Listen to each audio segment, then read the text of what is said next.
players for... We gon' blow your mind. Okay, whoa. We've been on the road. No, we've been down for too long to give up. Can't go, I need our peso to the ball game over. These boys can't hold me, you boys can't hold us. Cause we've been putting in the hours.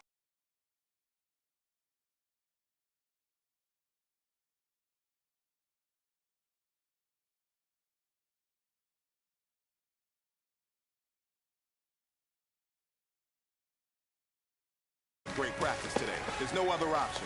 We've got 17 weeks, we strap it up and we get better each week. This is one of those times you gotta take advantage of it, all right? So let's get at it.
Hey man, listen, great job today. It's a step in the right direction for you and this team. And as long as you keep moving in the right direction, we're gonna be just fine. All right, here we go. Blue landing! Blue landing! We gon' blow your mind.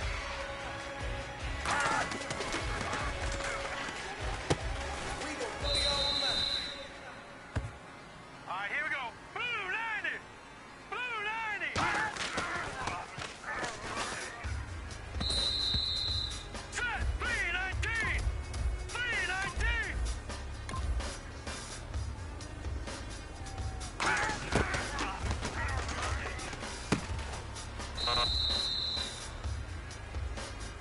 All right, here we go.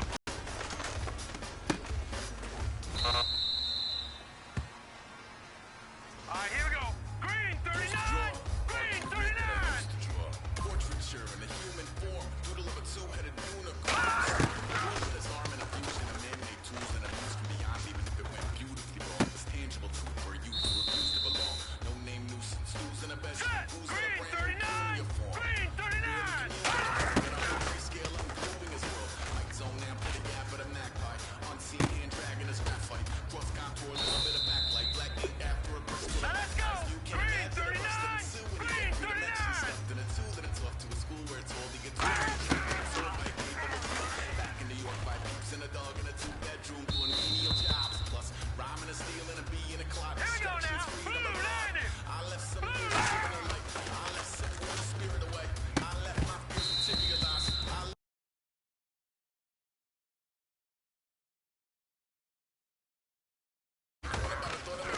Continuing a mission that was rooted in a 20-year infinity and rickety condition with an ID crisis. Snap on the front lawn, look up at the Set! sky. Green 39! Green 39!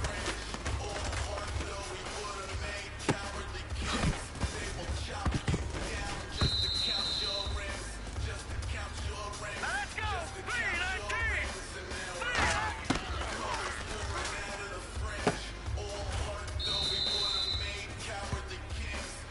Here we go now! 319!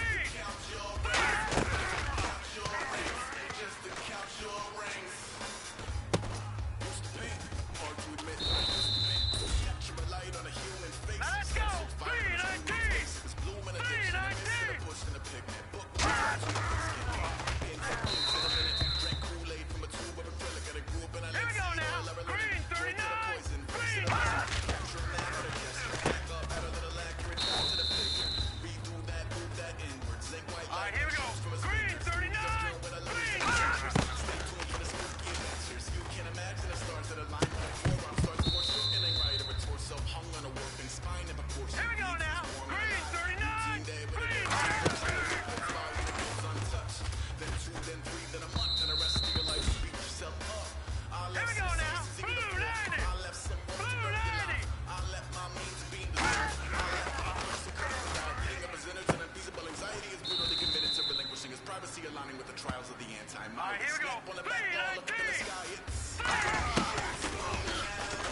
taking what was ours.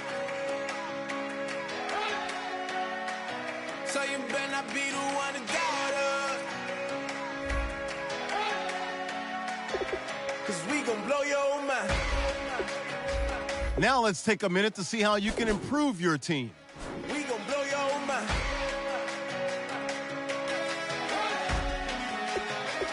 We gon' blow your mind.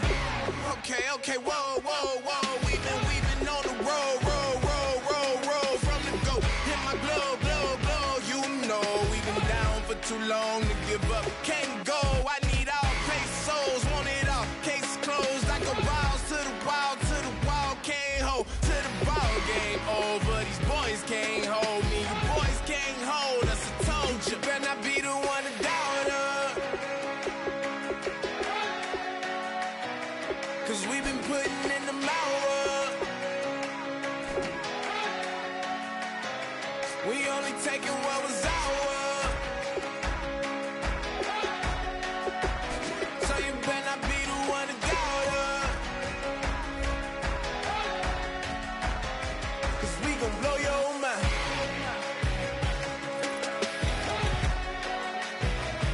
We gon' blow your mind.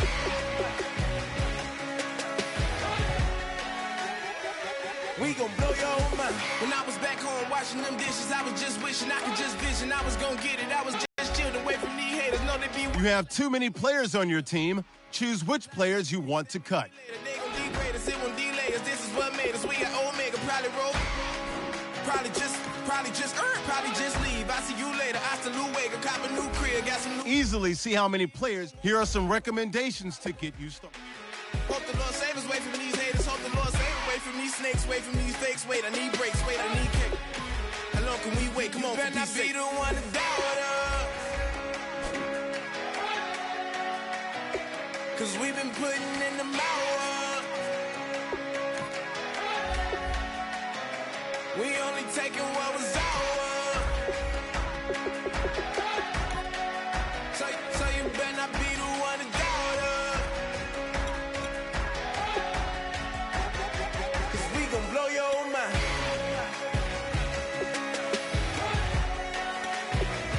We gon' blow your mind.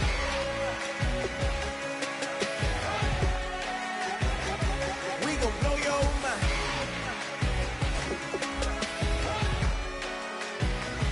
We gon' blow your mind.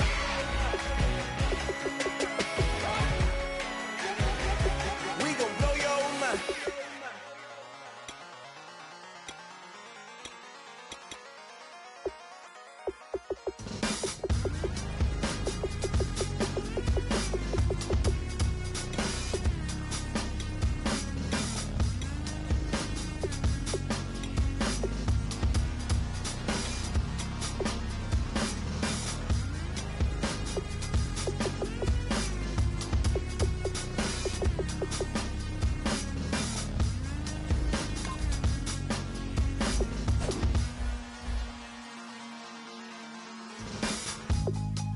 Draw. Hard to admit that I used to draw. Portraiture in a human form. Doodle of a two-headed unicorn. It was soothing. Moving his arm in a fusion of man-made tools and amused from beyond. Even if it went beautifully wrong, it was tangible truth for a youth to refuse to belong. No name nuisance. Who's in a bedroom? Who's in a brand new cuneiform? Barely commune with the horde. Got a whole grayscale ungluing his world. Might zone out to the yap of the magpie.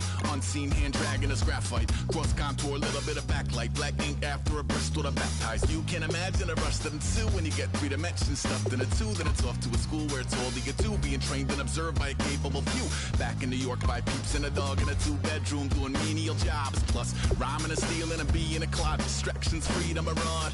I left some years of giving a light. I left some will, the spirit away. I let my fears materialize. I let my skills deteriorate. Horn about a thought of what I should have been. Continuing a mission that was rooted in a 20-year affinity and rickety condition with an ID crisis. Snap on the front lawn, look up in the sky. It's shapes falling out of the fringe. All heart though we would have made cowardly kings. They will chop you down just to count your rings. Just to count your rings. Just to count your rings. And now we're colors pouring out of the fringe. All heart though we would have made cowardly kings. They will chop you down just to count your rings. just to count your rings, just to count your rings. Used to paint, hard to admit that I used to paint. Natural light on a human face, stenciled fire in his roommate's face. It was blooming addiction, a missing a push and a pigment. Book like a tattooed pigskin look. Pinhead kids in a minute, drank Kool-Aid from a tube of acrylic. And I grew up in a linseed oil ever linen. Joy to the poison, voice to the resin. Capture a map of a gesture. Back up, add a little accurate fat to the figure. Redo that, move that inward. Zinc white lightning shoots from his fingers. Studio strewn with illusion of tinctures. Stay tuned for the spooky adventures. You can imagine the stars that align when a forearm starts foreshortening right, or a torso hung on a warping spine in proportion. Reads is warm and alive. Routine day with a dirt cheap brush. Then a week goes by and it goes untouched. Then 2, then 3, then a month, and the rest of your life to beat yourself up. I left some seasons eager to fall. I left some work to bury your life. I let my means of being dissolve. I let my person curl up and die. Eating up his innards and unfeasible anxiety is brutally committed to relinquishing his privacy, aligning with the trials of the anti-Midas. Snap on the back lawn, look up in the sky, it's shapes falling out of the fringe. All heart though we would've made cowardly kings. They will chop you down just to count your rings. Just to count your rings. Just to count your rings. And now we're colors pouring out of the fringe. All heart though we would've made cowardly kings. They will chop you down just to count your rings. Just to count your rings. Just to count your rings.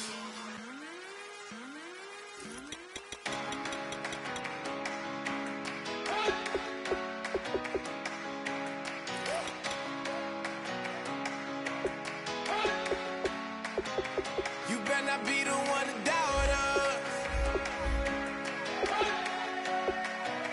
'cause we've been putting in the hours. We only taking what was ours.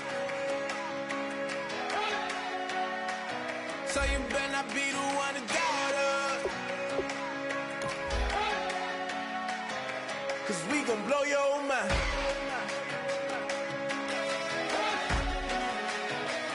We gon' blow your mind.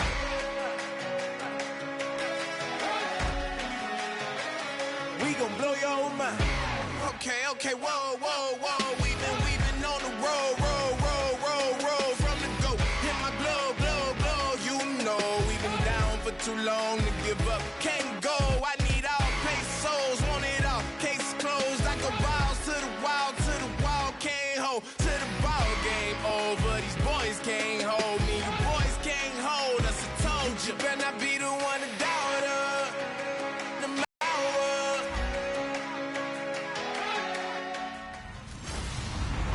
Hello, everybody. I'm Larry Ridley. Welcome to the NFL on EA Sports. Opening week in the NFL is an exciting time for everybody, including these two teams here today. It's the Packers going up against the Jaguars. With that, I get to say hello for the first time to our new commentators this year, as I'm privileged to welcome in Brandon Godden and Charles Davis. Larry, the privilege is ours as we welcome our viewers inside Everbank Field here in downtown Jacksonville. Today, the opener of the 2016 NFL season between the Green Bay Packers and the Jacksonville Jaguars. And partners, we look a little closer at these two teams. The Packers last year went from 12 wins down to 10. Meanwhile, the Jags, another disappointing season at 5-11. But management has shown incredible patience, and they believe it's going to be rewarded this season. They think they have the makings of a team that can challenge for a division title. And Green Bay didn't win their usual amount of games last year, but they're always dangerous, usually one of the best teams in the league. It's the dawn of a new era for us at EA Sports as the 2016 NFL season is underway. And he's up across the 25 and down at the 28-yard line. So here's the first drive now for the Jags. And for this young rookie making his first NFL start, a moment he's been waiting for since draft day.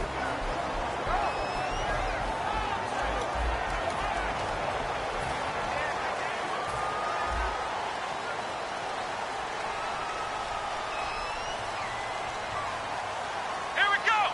190. They'll come out throwing here to start the drive. Going down the middle, and it's complete. And even 20 yards and a first down on the game's very first play. I know many people like to throw to the tight end, maybe in a little flexed out position because he creates mismatches with his size. But slot receivers do the same thing with their quickness, their speed, and their route running savvy. They'll look to throw now on first down. Quick throw that's complete on the inside slant. Give him 9 there on the first down completion. And just a small glimpse there as to why they like this rookie so much. And that's why they lit up a little bit in our meetings with the coaching staff, didn't they? When we talked about him, they did. Yeah, they like his work ethic. This guy's running every route well in the route tree and getting better at it all the time, really honing his game. They expect a pretty good jump out of him as things continue to move on. It's a gain of 11 yards that time, and it produces a new set of downs. Well, we saw the practice film this week. They wanted to focus on these intermediate passing plays, and it paid off there. And they took that focus not just to the practice field, but in the film room to show the guys exactly what they wanted, what types of looks they should expect to get, and how they would beat those coverages each and every time, and it paid off on that play. Fresh set of downs here.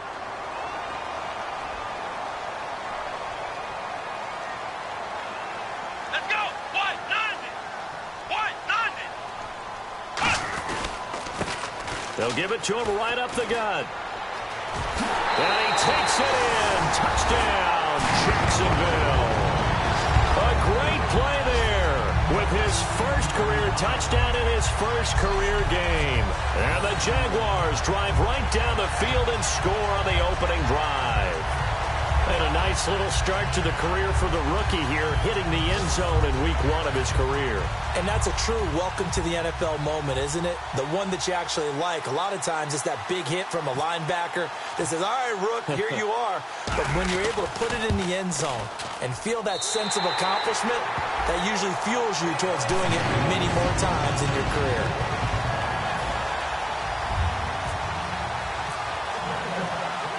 Following the touchdown now, it's Bradley Pinion on to kick this one away.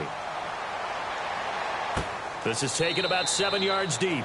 And this will be a touchback, so a first chance here in week 1 to see the ball be brought out with the new rule to the 25-yard line. So here comes the Packers offense now onto the field. They'll be led out by their quarterback. Out of Oregon, it's Marcus Mariota. Marcus Mariota's skill set can help continue to evolve the position of quarterback in the NFL. Because his ability to run with the football, you may not utilize it as little as other coaches have in the past. You may emphasize that part of the game a little bit more. Now the 6-year man from Alabama, it's Mark Ingram. And they're able to get this one across the 35. Give him 12 yards on that one. It earns him a fresh set of downs. And that run was what a lot of people call an explosive run. Gave them good yardage, solid yardage. They feel good about the whole thing, and they did it behind a 2 tight end set. It's always interesting to watch what offenses want to do with the 2 tight ends. Sometimes they line them up together for a power set. Sometimes they put one on each side of the line of scrimmage to balance things out. No matter what, though, when you see 2 tight ends on the field, your first thought is to think run. In this case, the offense was able to run successfully. And when this offense is clicking on all cylinders, the running back is in sync as well. The focal point. Runs, catches, blocks, sets the tone for the offense.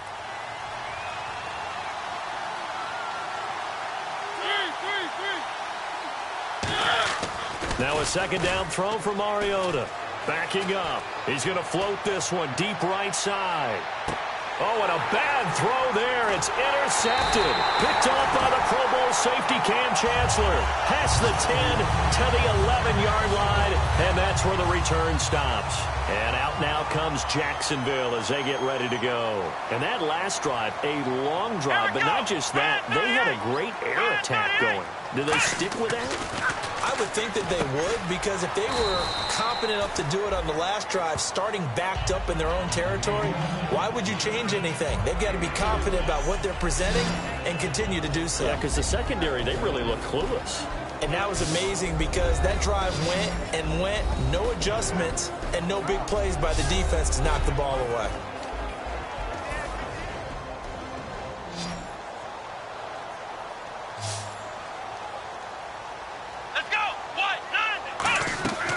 Here's a play fake as they set up to throw. And he's got it. Got his man on the end route. Complete. He goes for 18 there as the drive will continue. And, boy, they had high praise for this rookie receiver when we asked the coaches about him, didn't they? They certainly did, and obviously they liked his measurables. Otherwise, they wouldn't have brought him onto the team. Height, weight, speed, all of that. But how about what they really said? Competitiveness. That's what they really liked about him. The way he goes after the football, competes for it, and decides when it's in the air, it's his and only his. He couldn't quite hold it. Got hit. Ball pops out. Incomplete. And let's get a look at the Green Bay defense. Muhammad Wilkerson is one of the most versatile defensive linemen in the league. You can play him at any spot and expect big-time production.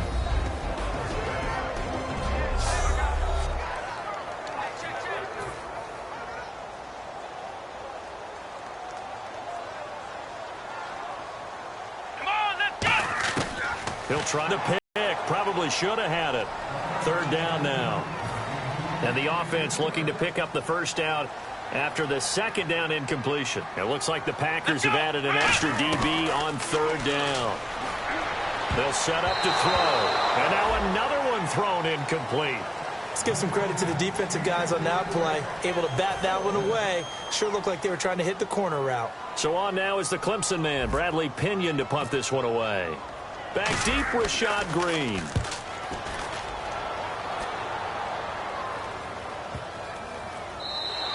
And this one hits at the one, continues on into the end zone for a touchback.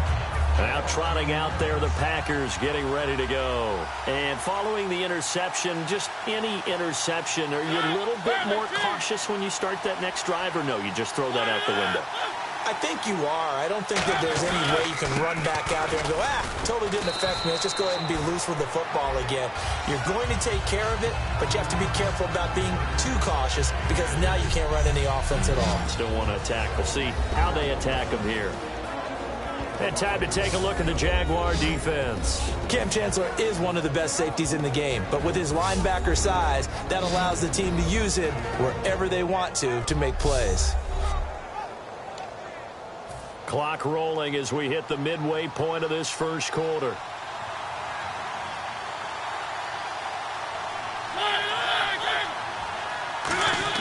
Second down, Mariota. And this one caught by Delaney Walker. It goes as a gain of 8, and it moves the chains.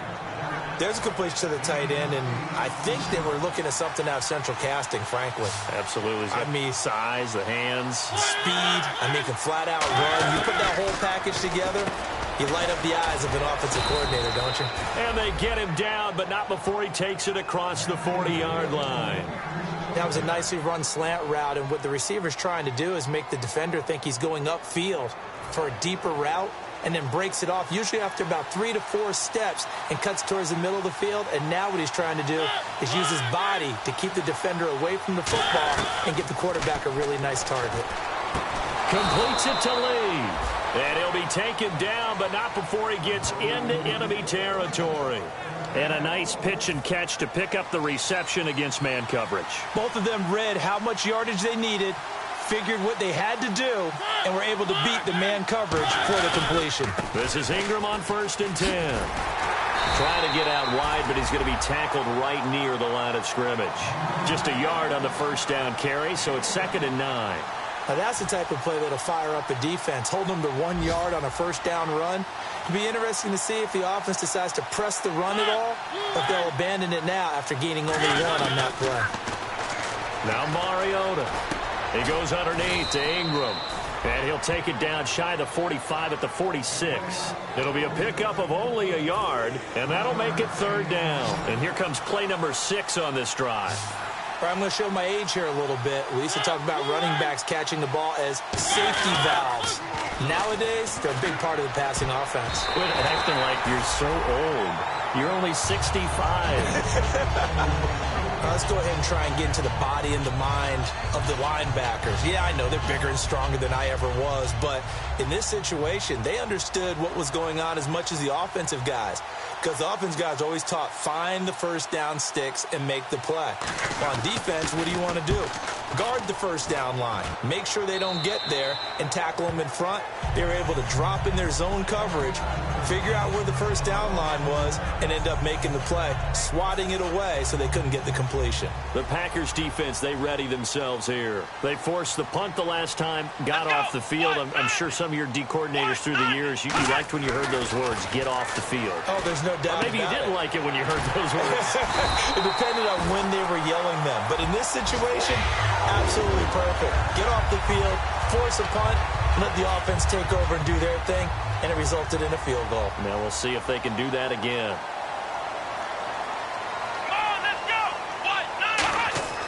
Now on first down, he'll drop to throw it. Throws a quick hitter on the slant. That's complete.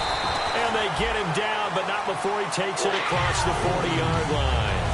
Nothing flashy there. The slant to the slot. Oh, and the frustration for the defensive guys, because it's a quick play, and you know it's going to be a bang-bang play in terms of the throw and the catch, and then he's able to absorb the contact and complete it. They go play action here on first down. It's a short one here, complete to the tight end. A gain of 6 there on first. All right, I'm doing my rudimentary math here. That's his third catch here in the first quarter. I don't know if it's just game plan or he's just finding his way open. And maybe a little of both. They'll stick with the passing game as he looks to throw. Sideline throw, it's complete. And a nice job there of keeping the toes in bounds. If you're running out route, it's likely you're going to end up near the sideline. And what did we just see there? Toe tap. You got it. The benefits of practice. Toe tapping, foot dragging, picking it up, and making sure it was a catch. Wide open receiver complete. And he's going to be out of bounds down to the 25.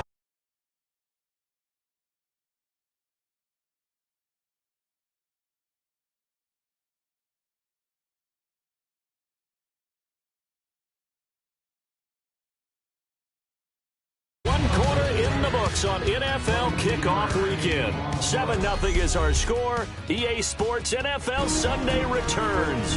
Following the, alongside the former defensive back Charles Davis, I'm Brandon Gaudin. It's Jaguar football as we begin quarter number 2. And they're on the move here. They've got it 1st and 10. Come on, let's go. 38. They'll look to throw again. And he's got his man on the out route. It's a really nice 15-yard pickup, and now it's 1st and goal.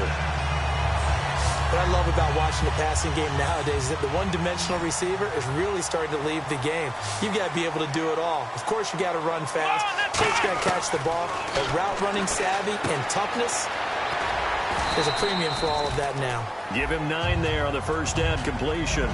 Seeing that play and understanding just how tough it is to cover tight ends, especially the ones running around the NFL nowadays, makes me glad I didn't make it in that league. I would have had a really difficult time. But now you get to sit up here with me. Yeah, and that's fun, isn't it? And what a really nice gain right there on first down for them. Brings up a nice 2nd down for them. And the hit jarred it loose. It's incomplete. After all the preparation, all the practice, a play like that will absolutely break your heart. They had everything they wanted, just unable to complete it. In the end zone, a big-time drop. 3rd and goal now, maybe the offensive court. And he'll take this into the end zone. Touchdown, Jacksonville. A great effort there. Making quite a splash with his 2nd touchdown in his NFL debut. And the Jaguars add on to their lead. Not a bad start for him. 2 drives. Got a little oomph, right? Got a little crash, got a little bang. He's got it all as he gets to the end zone. 2nd rushing touchdown, as you noted, on 2 drives. He's off to a terrific start. Okay, you ready? Wait for it. And he'll take this up past the 20 and down at the 22-yard line. The Packers offense now heading back out onto the field. And down on the scoreboard, certainly needing to avoid what happened on the last drive, punting the football. Sense of urgency has to take over for them here. They know the score. They know the situation. And by the way, the punter no longer longer exist for their offense. That's how they have to treat this drive. They need points. Big time. That's a good play by the guys on the defensive side of the ball. Held them to a gain of 2. And that changes the playbook a little bit now for the guy calling plays. 2nd and 8.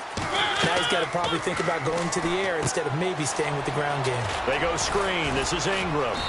And he'll get to the 29-yard line, brought down there. Give him 6 on the screen, but now it's 3rd down. 3rd down now following the completed pass. For a second there, I thought that might break big. Screen pass. Looked like it was coming together. Looked like there was an opening. Still, ended up with a solid game. And he couldn't hang on to it through the contact. Incomplete. Even in today's NFL, when we think of the tight end position now as really a glorified wide receiver, we're still asking a lot of those guys. They have to block as well, and every now and then, they don't come down with the football. This is taken around the 12. A good return there. Call it 13 yards. And the Jaguars go on offense. 1st down and 10.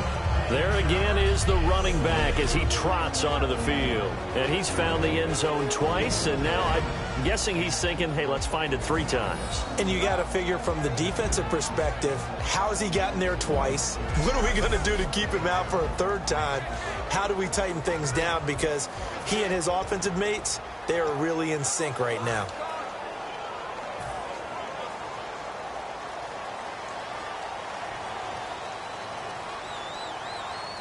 Let's go! They'll run it now out of the gun.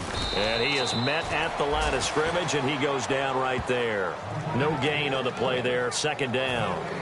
Offense looking to avoid a 3rd and long. It's 2nd and 10. And when you're running the football, one thing you don't want to see is a big boy coming up to swallow you whole in those D tackles and nose tackles. No, you're actually counting on your big boys to protect you from them. But on that play, the defensive tackle had the leverage, and he won the battle. No gain, correct? No gain. One thing I can say pretty safely, that route is not called if you don't have a guy who can throw the ball and put some mustard on it. Because if you're going to lollipop it in the middle of the field, bad things usually happen. It takes a strong-armed guy who can rifle it in there, and they were able to successfully complete that one. A bullet throw, but incomplete. On 3rd and 1, I think everyone in the stadium thought they'd try and run the football there, but they tried to surprise the defense and hit something through the air. Instead, it results in an incompletion. Here's Bradley Pinion now. On for his 2nd punt. He'd take a repeat of his 1st. And now a high kick here as he'll try to hang it up there. Fair catch called for and made, but now we'll have to see about the penalty. Kick catch interference. Kicking team. Careless there. That's going to be a penalty because they were in contact with a return man. It's not just the punt returner that has to locate the football. The gunners going downfield have to see that as well to make sure they don't contact him. They'll run it now out of the gun. Oh, nice move. Just what you want on a 1st down run. Call it 8 yards, and it's 2nd and 2. First play of the drive. Let's give credit all around. Excellent blocking, but the guy carrying the ball, he was the finisher. A really nice run. They come up with one back. That's Ingram, and he'll get it up the middle. And they'll be inside the 35 now at the 34-yard line. So just 4 yards on the pickup, but that's good enough to extend the drive. But we always talk about good down and distance, allowing offenses to expand their playbook. Well, 2nd and 2, that means your playbook's wide open. You can run just about anything. But a lot of times, the play caller, he just looks down at his sheet, sees the short yardage runs, and goes to one of those. And that's going to be too high, out of bounds and incomplete. I hope I don't sound too rah-rah on that one, but that's the exact right throw. Either your receiver gets it or no one gets it. Give him a lot of credit for being really precise with it. Got rid of it. No one got it. To throw is Mariota. Finding time.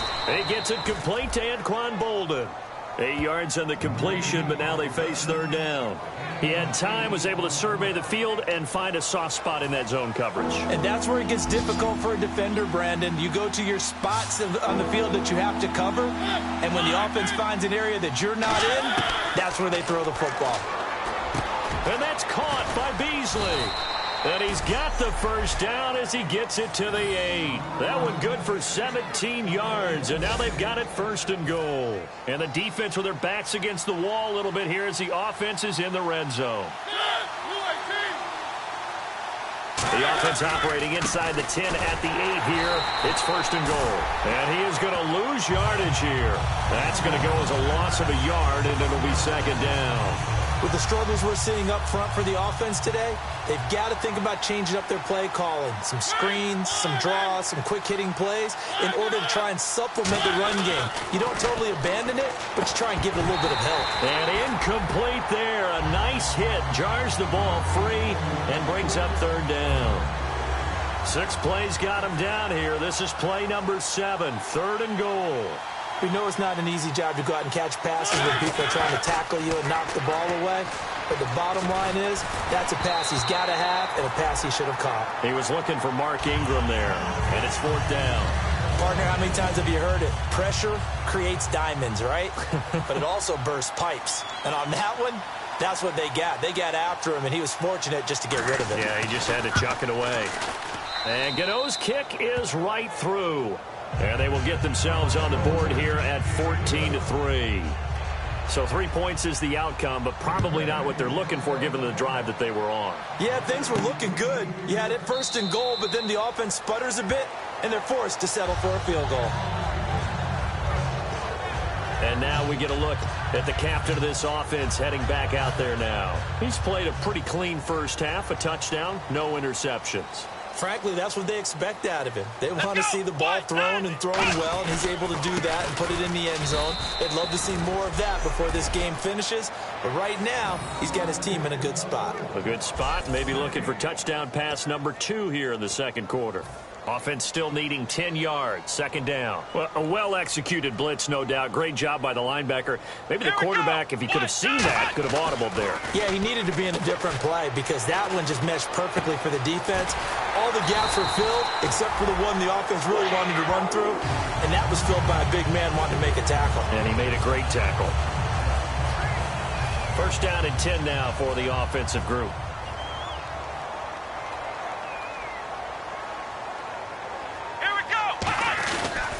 They'll give it to him right up the gut. Call it no gain on the play, and it'll be 2nd down.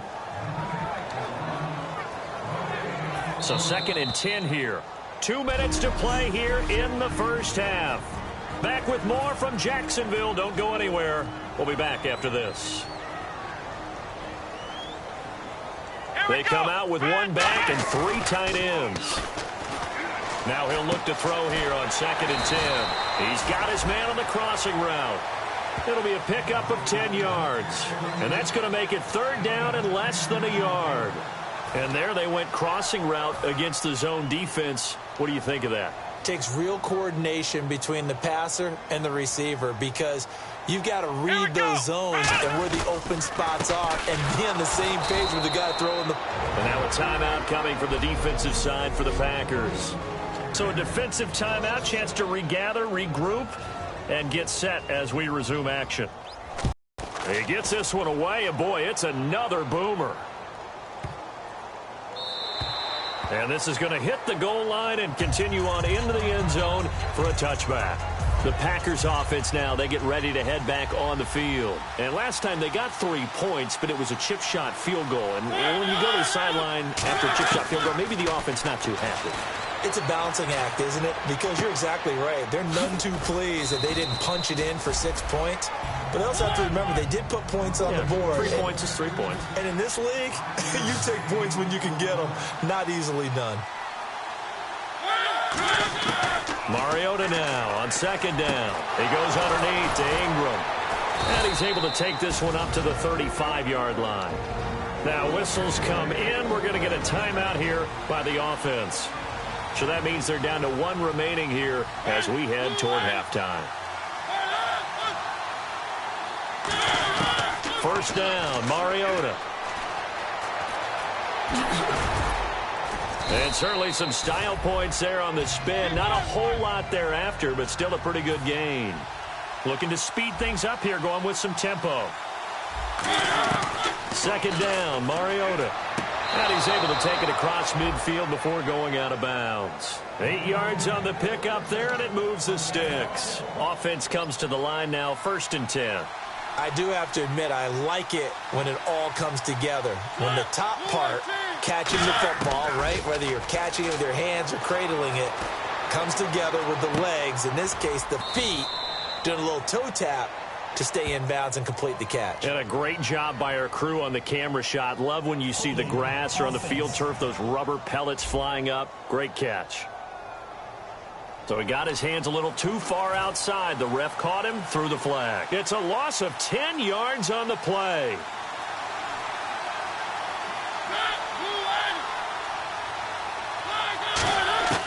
Working out of the gun, Mariota. He dumps it down to Ingram. And he'll get it down to the 47 here. A good pickup after the penalty, 12 yards, and it's 2nd down. And the offense moving quickly to the line. Now a 2nd down throw for Mariota. And the hit jarred it loose. It's incomplete. Everything about that play tells you about today's NFL offenses and what they're asking out of running backs. You can't just be a guy who can run the football. You have to be able to catch it as well, and he didn't get that done on that play. On 3rd down, Mariota. And he locates Walker, complete. They get 9 out of that one, and as a result, the drive continues. Now hold everything here. We're going to get a timeout by the offense. And with halftime on the horizon, they'll be out of timeouts from here forward.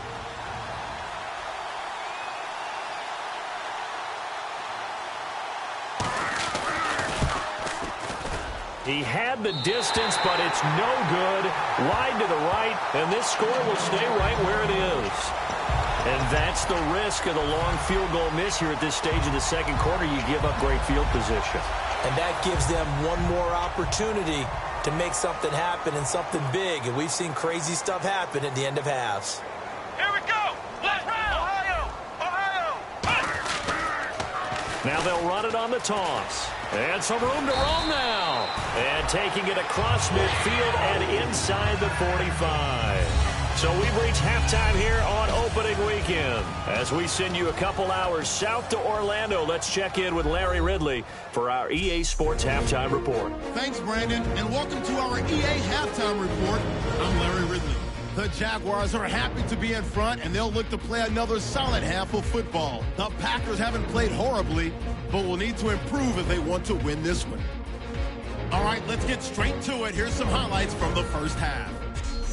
Jaguars line up at the 18. They'll go with the run here, and this 5-play drive goes for a touchdown. That puts them up by a touchdown.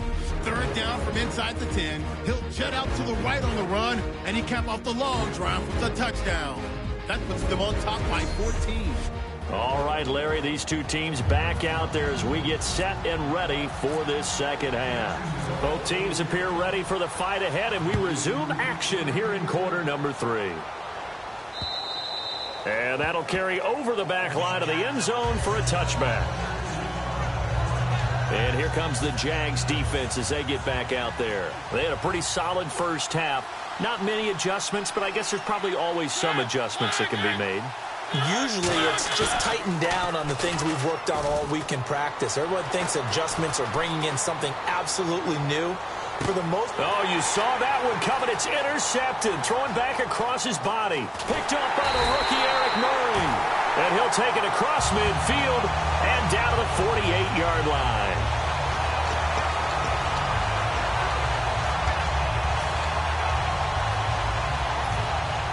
And on the outside, they're playing press coverage. Come on, let's go. Run through it. They go play action here on 1st down. And it's a short one here, complete to his tight end.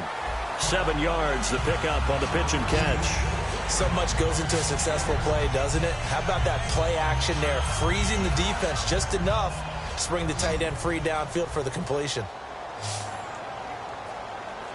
Come on, let's go. From the shotgun, he'll look to throw. And he fires one that's intercepted. A great read, and it's picked off. And his guys are going to take over at the 31-yard line. It's his first career game, and now he has thrown his first career interception.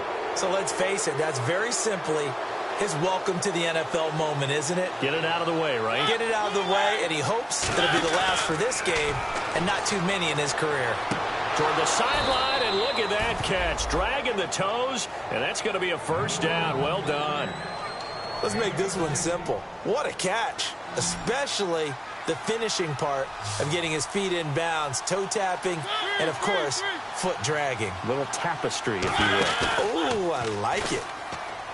Now a play fake here on first down. He hits Beasley right side. 18 yards on the pickup there. And the Packers are going to have a first down. So there on that play, offensively, they ran the crossing route. Defense was in zone coverage. So as a former DB, how tough is it to defend that? It's really difficult because your natural inclination is to chase the receiver and maybe leave your zone. So you have to have discipline in order to talk to your other coverage guys and let him know that that receiver's crossing from your zone to the next zone. He's coming your way. Make sure you have him. And then when the ball is actually thrown, secure the tackle. When they're moving on crossing routes, if you miss a tackle, it usually results in a big play. Now contact up front as penalty markers come in. Who is this against? Encroachment, defense. Automatic first down.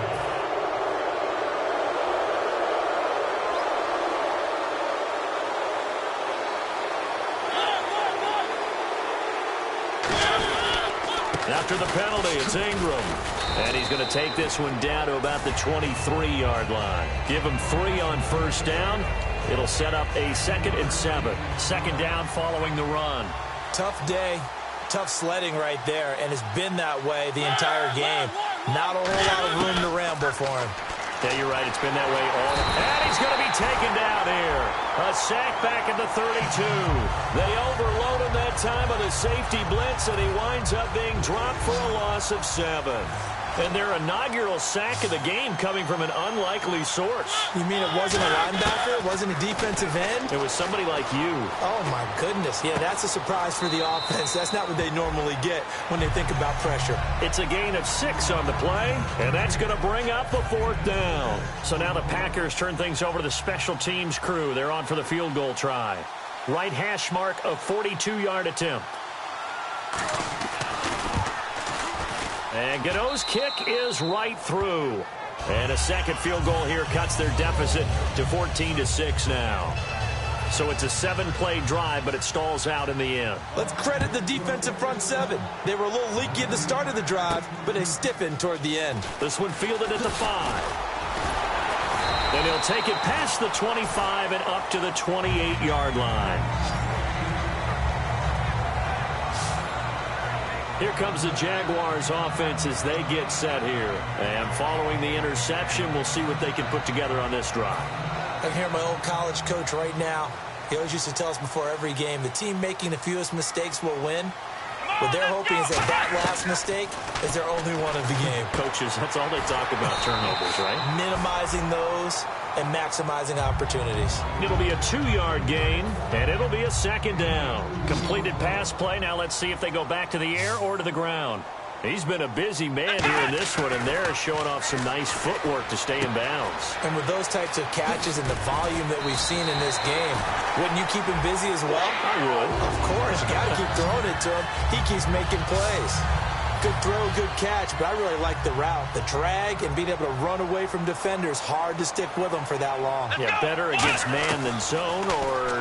Better against man, because now you're running away from someone and you're not running into a defensive player in another zone. It's a 4-yard pickup, and it'll make it a 2nd down. Well, if you do read man coverage, Brandon, the drag route's a pretty good one to run against it because you're running away from people on it. Come on, let's go! Brand 38! Brand 38! Again, he'll drop to throw. Flushed out right. On the run, he'll let this. He's got it at the 15. And he takes it down deep into Green Bay territory. A big 3rd down play there for the Jags. 41 yards. Well, we know he's got the speed there. He needed the speed and the hands. A great catch. And because of that speed, you have to respect it as a defender. So you have to either play off or make sure you're somehow in contact with him, and he's able to do exactly what you said. And he will get this into the end zone for a Jaguar touchdown. Their dangerous wide receiver with his first career touchdown in his first career game. And the Jaguars add 6 to their lead. So we just witnessed touchdown number 1 for the Rook, and certainly that's a football he's going to want for the trophy case. Yeah, this is one that you don't spike, right? This is one you don't throw to your teammate and let them celebrate. This is one you keep for yourself, take it over to the equipment staff, and have them mark it up, put it away, and then you get it later on, and as you said, mount it in your trophy case. Fantastic. Hopefully the first of many. And following the touchdown now, it's Bradley Pinion on to kick this one away. This will be fielded on the back line of the end zone. The Green Bay offense now about ready to take possession here. And tough to win games if you're going field goal, field goal, field goal here. They got field goal last time. Now they'll be looking for a touchdown. They're looking for the big chunk now because, as you noted, the field goal way of doing it makes it that much harder. It puts more pressure on every possession for you now. Go ahead and get 6 and feel a lot more comfortable about the position they're in. Bigger chunks. We'll see if they can get the score. On second down, Ingram. And they're able to get this one across the 35. A nice pickup there of 11 yards, and it'll move the sticks. How many times do we say in this game that speed kills, and it does it in so many different ways? In this case, you got a back who's quick and shifty, can make moves, make people miss, but also gets to and through a hole before it can close down. That's some of the benefits of that speed, not just outrunning people in the secondary. That led to a really nice game. So they're still at the original line of scrimmage here. Second down and 10. And, Charles, this infraction is going to be against the offense. False start. Sometimes you have to get up to the line of scrimmage, make sure your team is set before you begin your cadence. So the defense has put them in a tough spot. It's second and long.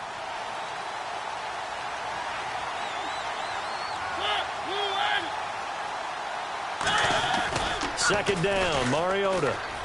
He's got time in the pocket. And they get to Mariota here as he's dropped on the sack. Marcus Smith in there to drop him with his first sack of 2016. Defensive end gets in there that time. They were in a 4-3. What's the responsibility, the ends versus the tackles there, Charles? Well, most of the time when you talk about the ends, they're your pass rushers. They're the guys that you turn loose to try and get to the guy who's going to throw the football. The tackles, usually more of the run-stuffing variety. But the way this game is advanced, you're wanting a little bit of everything out of all of your guys. But let's just go ahead and break it down and make it simple. The guy who's the right defensive end versus a right-handed quarterback, that's the blind side. He's going after the quarterback. He's going to put him on the ground.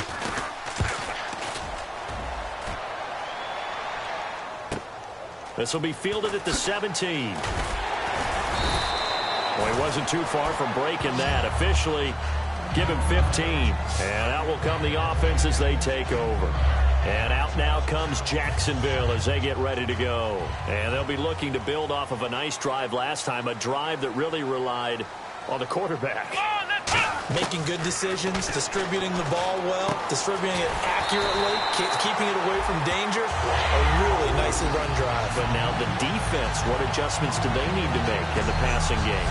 Pass rush, pass rush, pass rush. Whether it's the guys up front or maybe you bring additional guys, but you've got to disrupt the timing of them throwing the football. We'll see if they can disrupt it here.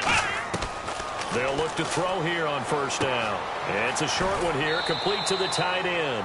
The completion good for 3, and it's second down. He's a rookie, and you don't want to get hung up on the word potential. But when you see him make catches like that, you keep thinking to yourself, he's good now. He's got a chance to be great with plenty of work. The play-action fake. They'll look to throw. He'll rifle this one deep right side. And, oh, not only did he drop it, he dropped it in the end zone. And when all else fails as a defender, when you're not there in the coverage, your best friend is exactly what we saw there. A big play shot taken by the offense. Unfortunately, it ended in a big drop. Here's a play fake as they set up to throw. Oh, there's that man again. It's complete. So he fought off the tackle, and that effort gives him the first before he's brought down.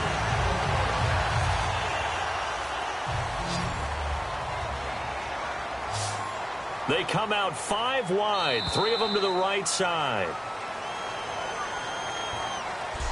We are through 3 quarters here on NFL. Back now in Jacksonville. It's Jaguar football here, and they'll look to extend their lead as we in quarter number 4. Let's go! They'll look to throw now on first down. That one complete to Anderson. And he's going to get this inside the 30. 11 yards for number 11. And defensively, they just don't seem to have much of an answer for this passing game. Not at all. Look at the confidence that's exhibited here. With that type of a lead, clock on their side, instead of running it, they're still throwing it, trying to pick up first downs and keeping the football. And he's going to drop this off.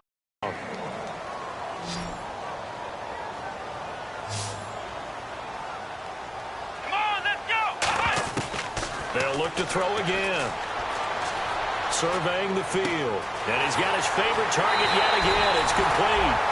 23 yards on the play. He's played a great game. It continues right there, even with this lead. Confident to throw the pass and have the reception made. There's no doubt who the leader of their team is there? There's no doubt who they want to ride all the way to the finish. Because strategy would tell you, run the football, run the clock down. Instead, they're letting him throw it because they feel that confident in what he's getting done. Back to throw here. Oh, the ball comes out on the hit, but they'll say it's incomplete. It's a tried-and-true formula, and I don't think it'll change for as long as we play football. If someone's trying to throw the ball and you can put pressure on them and make it tough, that's only going to help your defense. Yeah, he's since being hurried. He got rid of it before taking. Got his man. It's caught. Touchdown, Jaguars. Their big tight end making quite a splash with his second touchdown in his NFL debut. And the Jaguars add on to their lead. They had the lead in the 4th, but still passing. Finding the big target for the touchdown. Now that lead grows even more. Everybody gets to join in the fun. You know, it doesn't have to just be the wide receivers catching touchdown passes. The tight end doesn't just have to do just the dirty work inside. He gets a chance to get into the end zone as well. This one fielded at the 5. Spinning past him. And he'll take this across the 25. Couple extra yards up to the 27-yard line. And Green Bay getting ready to go as they take the field. And with this deficit, you can't have too many more drives like the last drive where you had to punt it away. You know what I would tell my offense right here? The punter doesn't exist, guys. He doesn't even exist. He's not a team anymore. I just cut him, all right? So you've got to go out and create some offense for us here and give us some points. No way does that guy get on the field on this drive. Poor punter. Yeah, it wasn't his fault. But hey, listen, there's something that there got to be casualties at times. We're trying to win a game.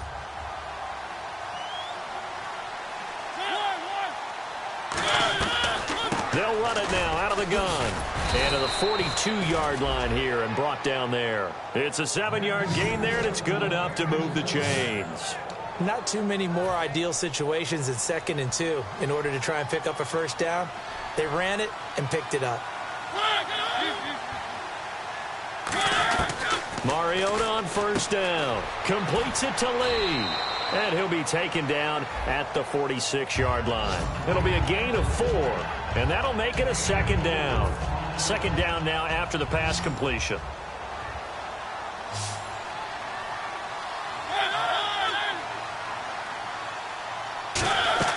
On play action, Mariota. He'll find his man on the comeback route. Complete. Give him 11 yards that time and a new set of downs. And another thing that makes a comeback route really effective is that oftentimes after you've made the initial move, receivers breaking away from the defensive back, and that makes it a really tough play to make. And no escaping this time as he'll go down. They got him for a sack. Marcus Smith in there to get him his second sack now of the afternoon. And we saw it starting back in his rookie season. They've got to protect Mariota better. Should be priority one, because I think that if they do protect him well, they've got an all-pro on their hands going forward. He's that type of a player. But if you don't, those hits will add up and decrease his efficiency.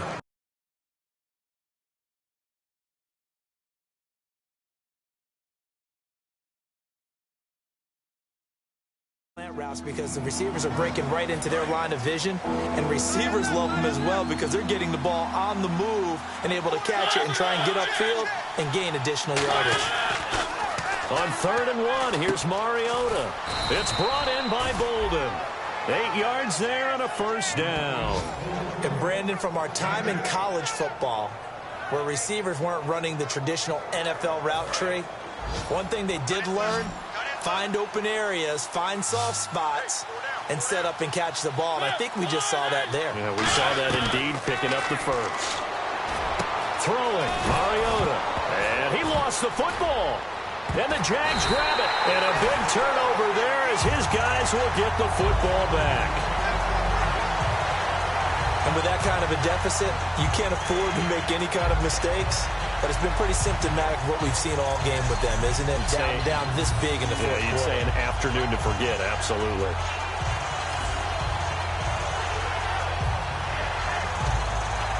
And out now comes Jacksonville as they get ready to go. Good drive last time. Really effective passing the football. Do you maybe mix it up, now go to the ground game and surprise the defense a little bit? I would anticipate the defense making some changes, but I wouldn't necessarily just absolutely go in the opposite direction. They're doing so well throwing the ball. Yeah, why I wouldn't change it up until they showed me a reason to do so. Let's go! Off the play fake, he'll look to throw. He's got time. A hit as he throws there, incomplete. When defenses get to the quarterback that quickly, a lot of times it's called a jailbreak. It wasn't quite that fast, but fast enough that he had no time to look downfield and set himself to throw the ball. And as he tried to do that, he was hit and it forced an incompletion. Back to throw, and Anderson's got it. Just a 5-yard pickup, and it leads to 4th down. Whether you're playing West Coast offense or not, one of the maxims of the West Coast offense is you're either throwing a touchdown or a check down. In other words, look for the big shot, but be smart. I think they did exactly that on that play. They didn't get the first down, but they're taking care of the ball well. Yeah, and being rightly cautious with that lead here in the second half. Nice job bringing that one back. 14 on the return. And this offense takes over in great shape right at the 50. 1st and 10. And Green Bay getting ready to go as they take the field.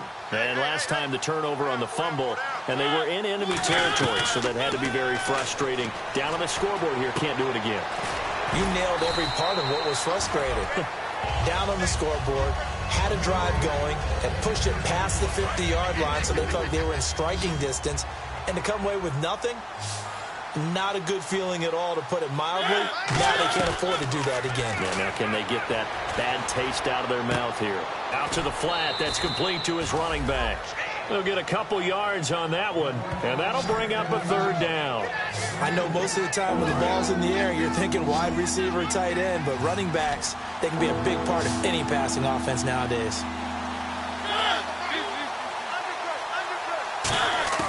Mariota from the gun on 3rd down.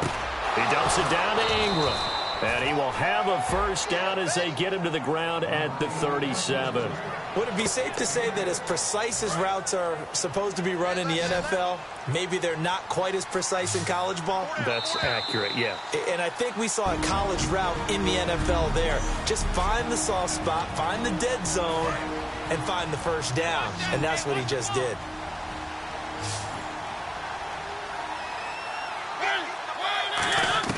First down, Mariota. And nearly picked off. Surprising to see a defender of his caliber let it get away. But it does get away, and it's 2nd down.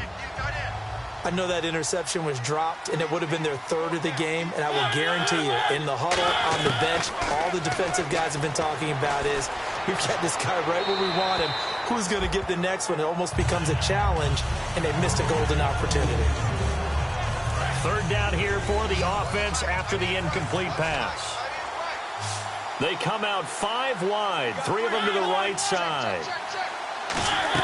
On third down, Mariota finding time. Now a desperation throw deep downfield. And he's going to be intercepted a third time. A great read, and it's picked off. Well, this defensive pressure has been constant all game long. The pass rush, the coverage, they've all been excellent, and now they'll tack on an interception here as this one continues to slip just further and further out of hand. And out now comes Jacksonville as they get ready to go.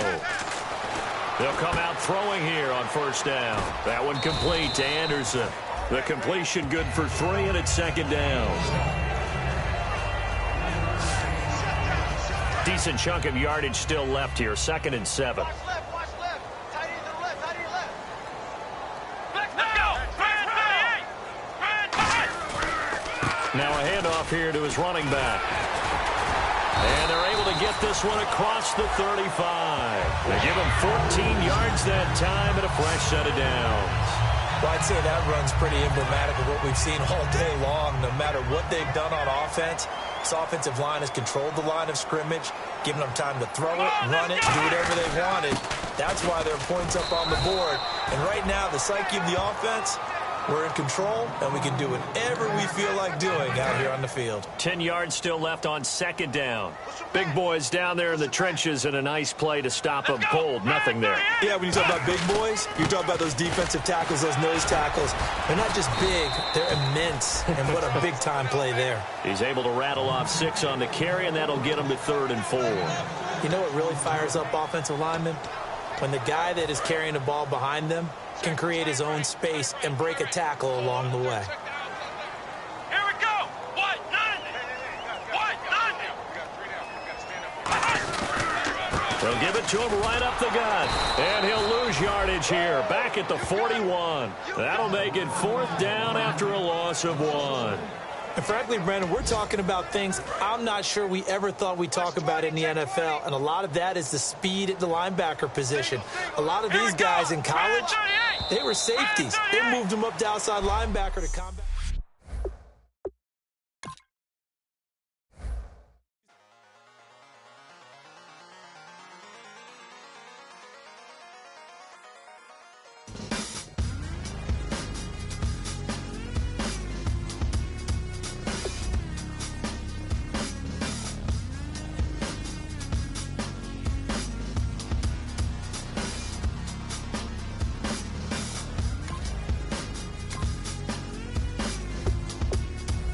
You have an injury from the last game. See how long they will be out.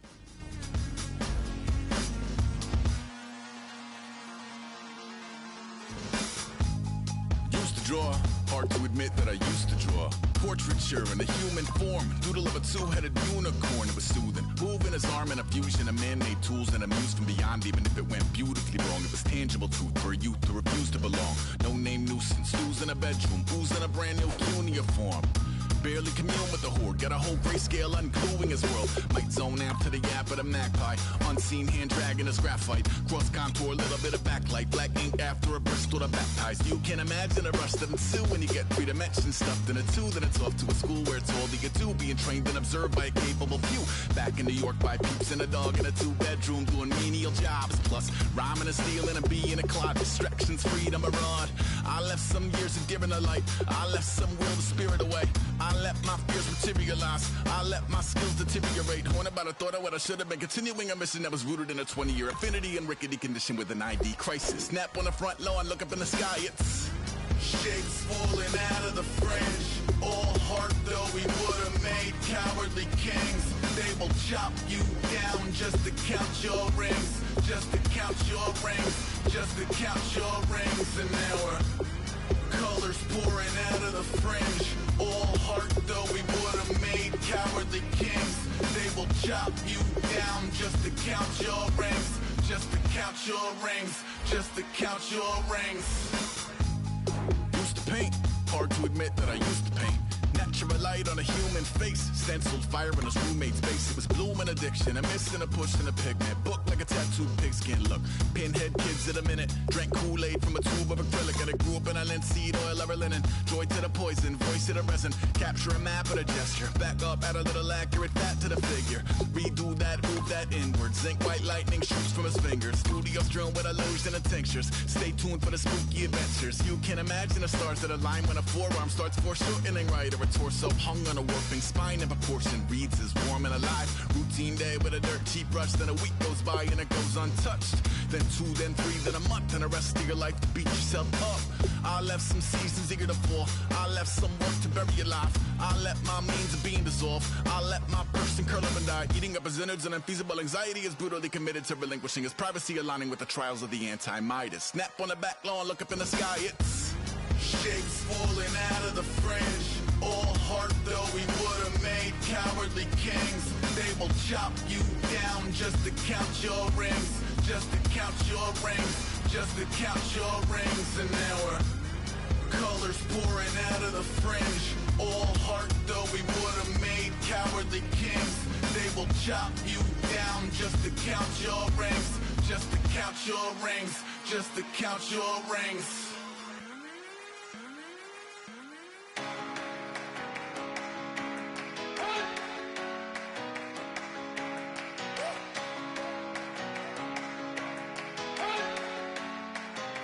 You better not be the one to doubt us, 'cause we've been putting in the hours. We only taking what was ours. So you better not be the one to doubt us, 'cause we gon' blow your mind.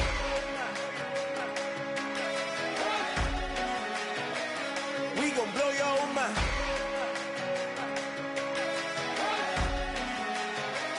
We gon' blow your mind. Okay, whoa, whoa, whoa. We've been on the road, road from the go. Hit my blow. You know we've been down for too long to give up. Can't go. I need all pesos, want it all. Case closed. I go.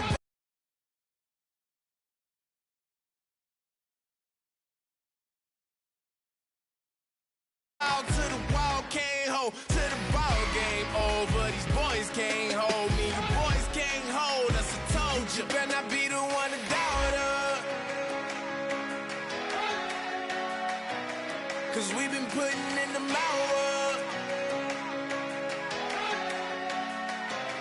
We only taking what was ours. So you better not be the one to doubt us, 'cause we gon' blow your mind.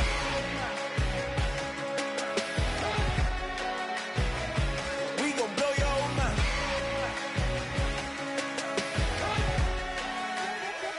We gon' blow your mind. When I was back home washing them dishes, I was just wishing I could just vision. I was gon' get it. I was on missions. I was just living. Walked in that building. We was just building. Taking our time. We was just yielding. We was just chilled away from these haters.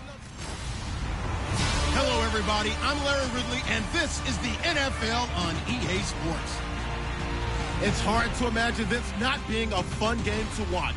It's the Jaguars going up against the Chargers. Will this be the final season of Charger football in San Diego? I know two guys that hope it's not. That's our commentary team. I'm Brandon Godden and Charles Davis. America's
Kansas City on about as fine a Sunday afternoon as you're ever going to see. Today, we're set for a good AFC matchup between the Jacksonville Jaguars and the San Diego Chargers. This will be taken to the back of the end zone. And this will be a touchback, and as we saw in Week 1, the new rule, this one coming out to the 25-yard line. So here's the first drive now for the Jags. And we get a glance here at their leader, the man who will be calling the plays under center.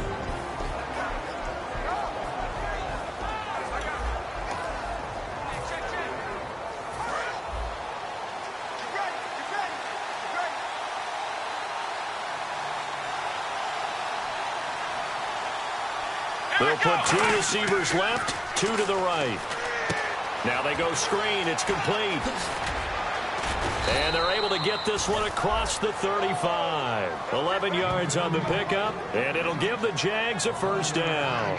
When you run a screen pass really well, you got to like the look of it because so many parts come together to make it work well. The offensive linemen where they're faking people out, the back slipping out there, catching the football, then all of them going together as one unit downfield. A really nice pickup. And he finds a man on the crossing route. And he's going to get this down to the 35-yard line. And they got 29 yards there. And the Jags are going to have a first down. And on this first drive, looks like they want to get that vertical passing game going early. And they did, and what a warning shot they just fired. If you're not going to back up and play coverage deep, we're going to attack you all game long. And his first carry, he loses the football. And his guys will take over at the 30-yard line. And without a doubt, not the way they pictured that opening drive unfolding. No, they were making progress. They weren't exactly in high gear, but they were making a few yards along the way. And now that they've coughed it up, you got to go back to the sidelines and regroup a little bit. Following the fumble recovery, Smith. And he's got his target. It's Vernon Davis. 7 yards, the pickup on the pitch and catch. When you execute a drag or a cross,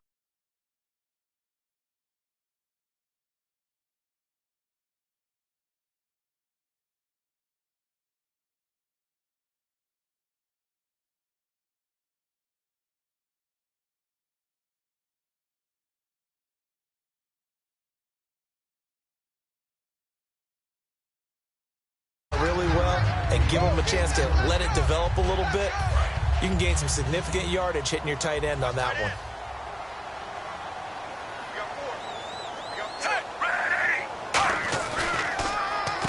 The former Indiana Hoosier here, Tevin Coleman. No gain on the play that time, and they'll look to convert on what will be a 3rd and 4. And, Charles, we get a look here at the key inactives, and I tell you what, a big list for being this early in the season. If there's any silver lining at all, you're hoping you can get these guys back, and now you'll play well down the stretch with them. But what you're also hoping is that the guys who have to play for them, the next man up mentality kicks in, and those guys take care of business. And he's got the first down as he's up to the 45-yard line. I don't care how many times we see it. I still get a kick out of watching quarterbacks and receivers do the pass tree in pregame warm.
But I always remember that when we go to practices, we see that after practices as well. They really tune it up, don't they? They tune it up. They know why they do it for these situations.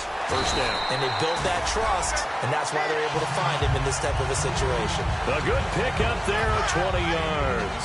And now a first down following that long gain. It's a nice completion, a little bit of run after catch as well to create the yardage that they got.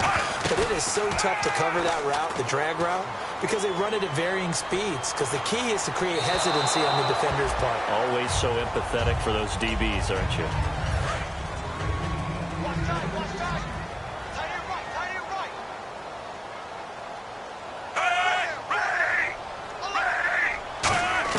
Second and 10, Smith again. Left side and caught by Flainer. And they'll get this one down to about the 20-yard line.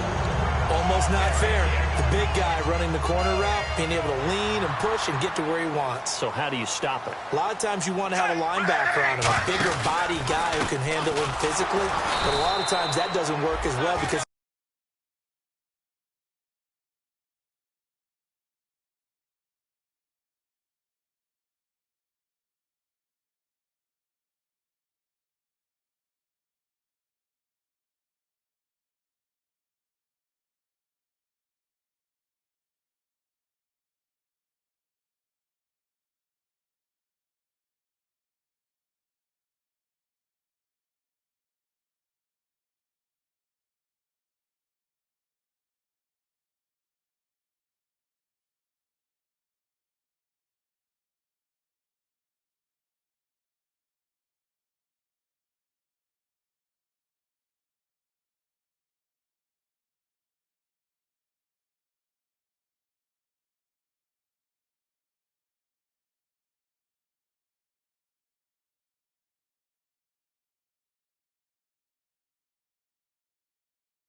quickness often wins the route.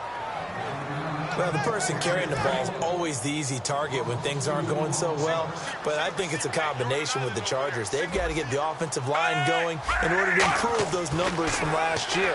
They weren't very good running it, partner. No, they were bottom of the AFC, second to last in the entire NFL. And he takes it down to the 10-yard line. It's a nice pickup of 12 yards, and it gives him a first and goal. So they're operating in the red zone. This offense is in rhythm now, just accumulating first downs and moving the ball downfield. And it's first and goal now, but still 10 yards to go. Coleman now. Only about a yard there as he takes it from the 9 to the 8. Well, it's been the air game that's taken them down on this drive before they finally turned around and handed it off on the last play. And now they're looking for the big boys to get him in the end zone. Couldn't do it there. It'll be interesting to see. Offensive lines had to pass block a lot on this drive. Will they be able to revert and fire out and create some space in the run game? He was trying to find Marvin Jones that time. And that'll make it third down. Oh, just play after play after play on this long drive for the offense. An extra defensive back on the field here for third and goal. All defenders get tired of hearing about their lack of hands and why they're playing defense instead of offense. That is going to be taken down, sacked back around the 18-yard line. Marcus Smith coming in to drop him for a loss of 8, and it'll be fourth down. They've been moving the ball well offensively, really getting into a groove. Last play, pass completion. Now, finally, the defense gets there. And you have to find a way to disrupt their rhythm. Do you do it with coverage, or do you do it with pressure? They elected to go with pressure, and it was the right call. And, Charles, they get the field goal. Took them a dozen plays, though. Work with me on this one. You know what I'm about to say, right? Bend but don't break. That's what came into play here for the defense. 12 plays were run at them. They only gave up 3 points. In a lot of ways, that's a win for the defense. And out now comes Jacksonville as they get ready to go. And last time they coughed it up, led to a field goal. They're fortunate that it only led to a field goal, but still, they're not happy about it. Could you sense the relief, though, when they only gave up the field goal? And they were able to trot back out on the field and start this drive. A little more pep in their step because they didn't cost their team a touchdown. But they know they've got to do it a lot better than they did on the last possession. The coach will just be relieved, though, if they recoup with a score here, right? I think the coach will be ecstatic to see them pick themselves back up and now take it downfield, punch in the end zone without turning it over. They'll look to throw here on first down. Toward the sideline, and look at that catch. Dragging the toes, and that's going to be a first down. Well done. They try the corner route there, Charles, and it works to perfection. Boy, that's hard on a defensive back because if you get any faker move to the inside, you have to respect it, and then the receiver breaks back to the sideline. And they'll run it here. And they went the wrong way there, losing yardage. Well, on that play, the expression, don't blink, you might miss something, certainly applied. That was fast. Defense diagnosed the play, and it was over in a heartbeat. Now back to throw. And he will find his man on the end route, complete. And he's going to get this inside the 30. That one good for 16, and the drive will continue. One of the selling points of the in route is it gives the quarterback a really nice sight line to his receiver and almost on a direct shot able to throw the ball into the middle of the field and have a great chance of success as they did on that play. They'll look to throw. Quick hitter here, it's complete. 5 yards on the catch there, brings up second down. And here's the offense today that hopes to get off to a strong start.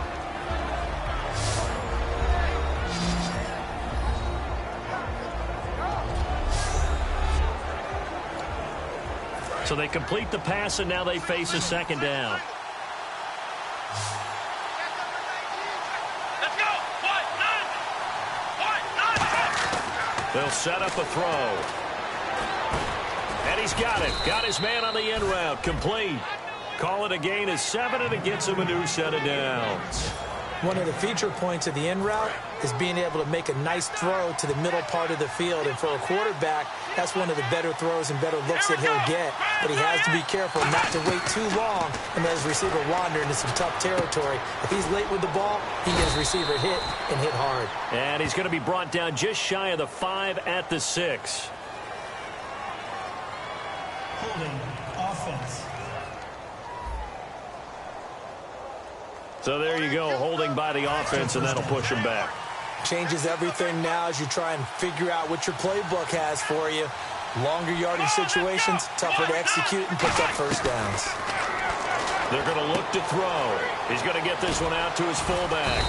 And he'll be brought down at the 21, just shy of the 20 in the red zone. I wouldn't be surprised to see the next step in utilizing this position is to actually utilize more of a scat back in this spot. Because we saw the catch there, right? He made it.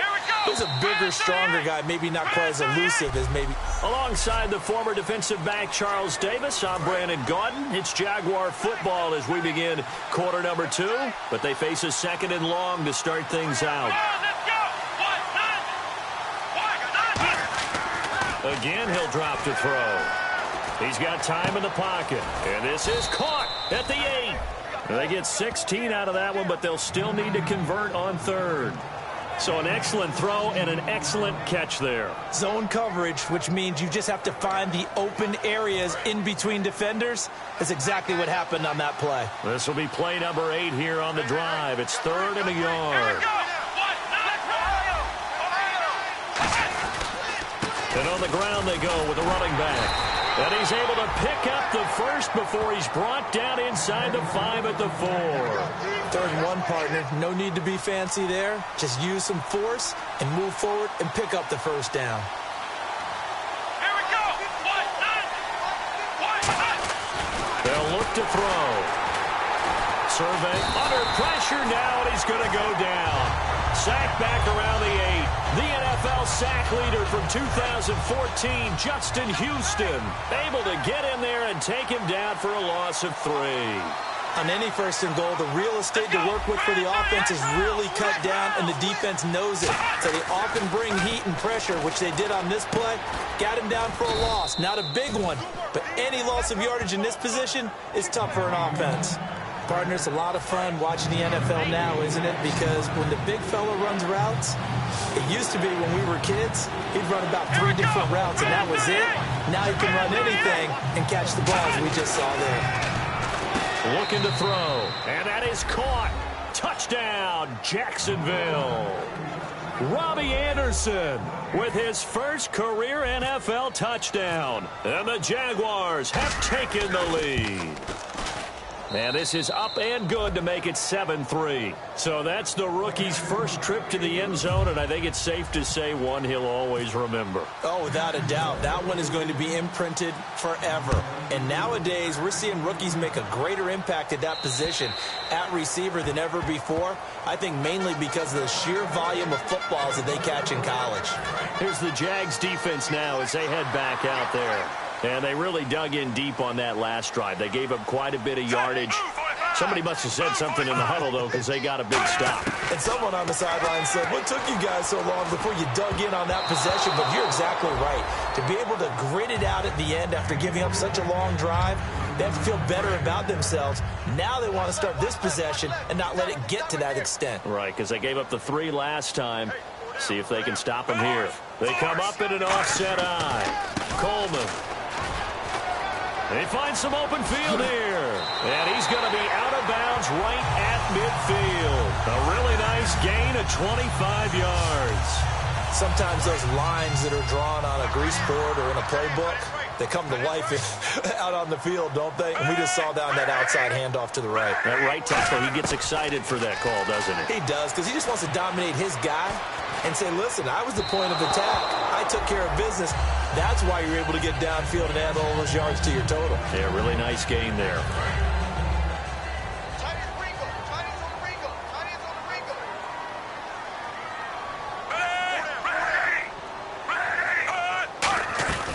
They'll run it now out of the gun. And good penetration here. He'll get this down only to about the 49-yard line. Well, so many times we look at a short run and we praise the offense for trying to set the tempo and establish things. But the defensive guys, hey, they just won the battle there. It wasn't a big run given up. They don't always have to absorb the body blows. Sometimes they dish them out themselves. Now Conley's got it over the middle. The completion good for only 6, and that'll bring up 4th. Well, the coaches mentioned they weren't as concerned about big play offense. They thought they could get some shorter, quicker stuff and be consistent, and that's kind of what they showed there. What they saw in preparation, what they saw in film, is a defense that likes to get out. And no escaping this time as he'll go down. They got him for a sack. Eugene Sims in there to drop him with his first sack of 2016. The Jaguars offense now heads back onto the field. And they were able to punch it in the end zone last time. They'll be looking to do that again here for the defense. Obviously, they'll be looking to stop them from punching it back in the end zone. It always is punch-counter-punch, isn't it? And which team has the advantage? Well, let's just go back. Last time on offense, they rolled downfield, got to a good rhythm. You can see a little more bounce in and out of the huddle. You can see the sideline really get into the game. So defensively, you're thinking to yourself, how do we take that away from them? How do we get the advantage back?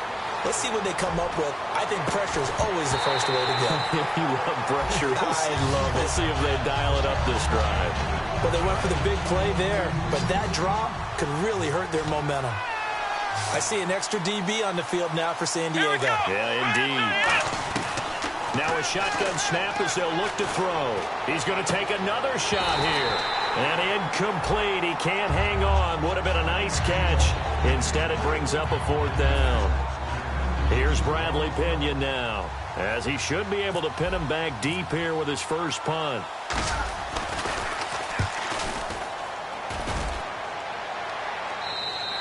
Now this is going to carry well into the end zone for a touchback.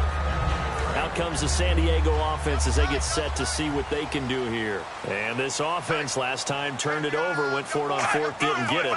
They're lucky, though, because no points against the team on the board, but we'll see how they respond. Yeah, they've got to get a lot of credit to their defensive teammates, don't they? They had their backs on that last series, and because they did so, that allows the coach to still stay aggressive on offense and maybe go for it again in a similar situation. I was going to say maybe makes that offense feel good, but when you know you've got a defense making stands like that. Yeah, that'll loosen up things a little bit, won't it? Maybe you'll play a little bit better the next time you have the ball.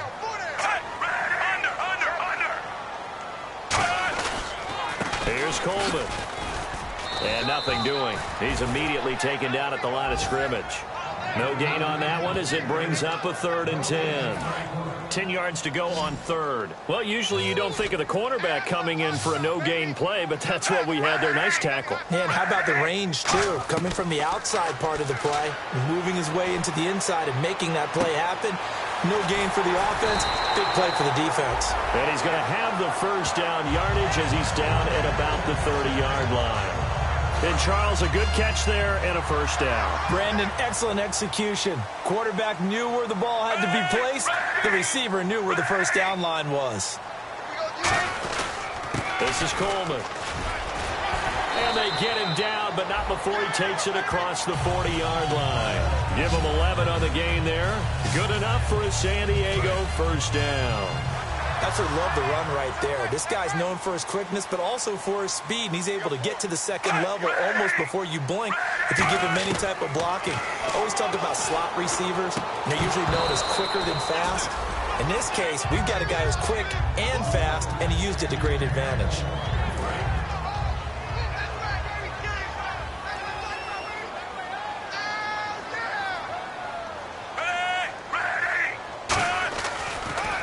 And they'll go with the ground attack here. And he'll push this forward only to about the 42-yard line. Holding offense. And that right there will set him back a bit on the offensive holding penalty. And you know who you want to pressure after a penalty like that?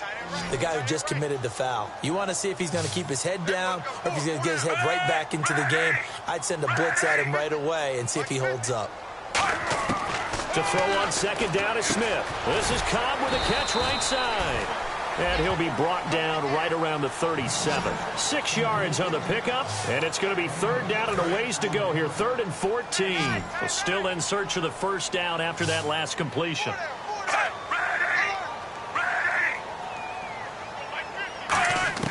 Third and long, it's Smith. Drops it off for Coleman. And he's going to have a first down as he's brought down at the 44-yard line. They call it a gain of 19, and it moves the chains. Brief break in the action here. We'll come back to San Diego after this timeout. We remind you that coming up in 2 minutes' time, we'll hand you off to Orlando, where Larry Ridley will have highlights and analysis of this first half of action. He's got his man on the crossing route. Give him 9 there on the first down completion. Completed pass play. Now let's see if they go back to the air or to the ground. And quickly, they get to the line. Smith throwing again. Going underneath, it's Coleman. And the play goes for 19 yards. Gives him a new set of downs. So many times you hear today's NFL described as a space game. Get your best players into space with the football in their hands. That's why sometimes you just swing it out to your runner, get him out in the flat, and let him have a chance to make people miss an open field. Drops it to Blue, complete. And he's brought down just outside of the 10 at the 11. Call it a gain of 5. And that'll make this a second down. And the offense readies for play number 10 of this series.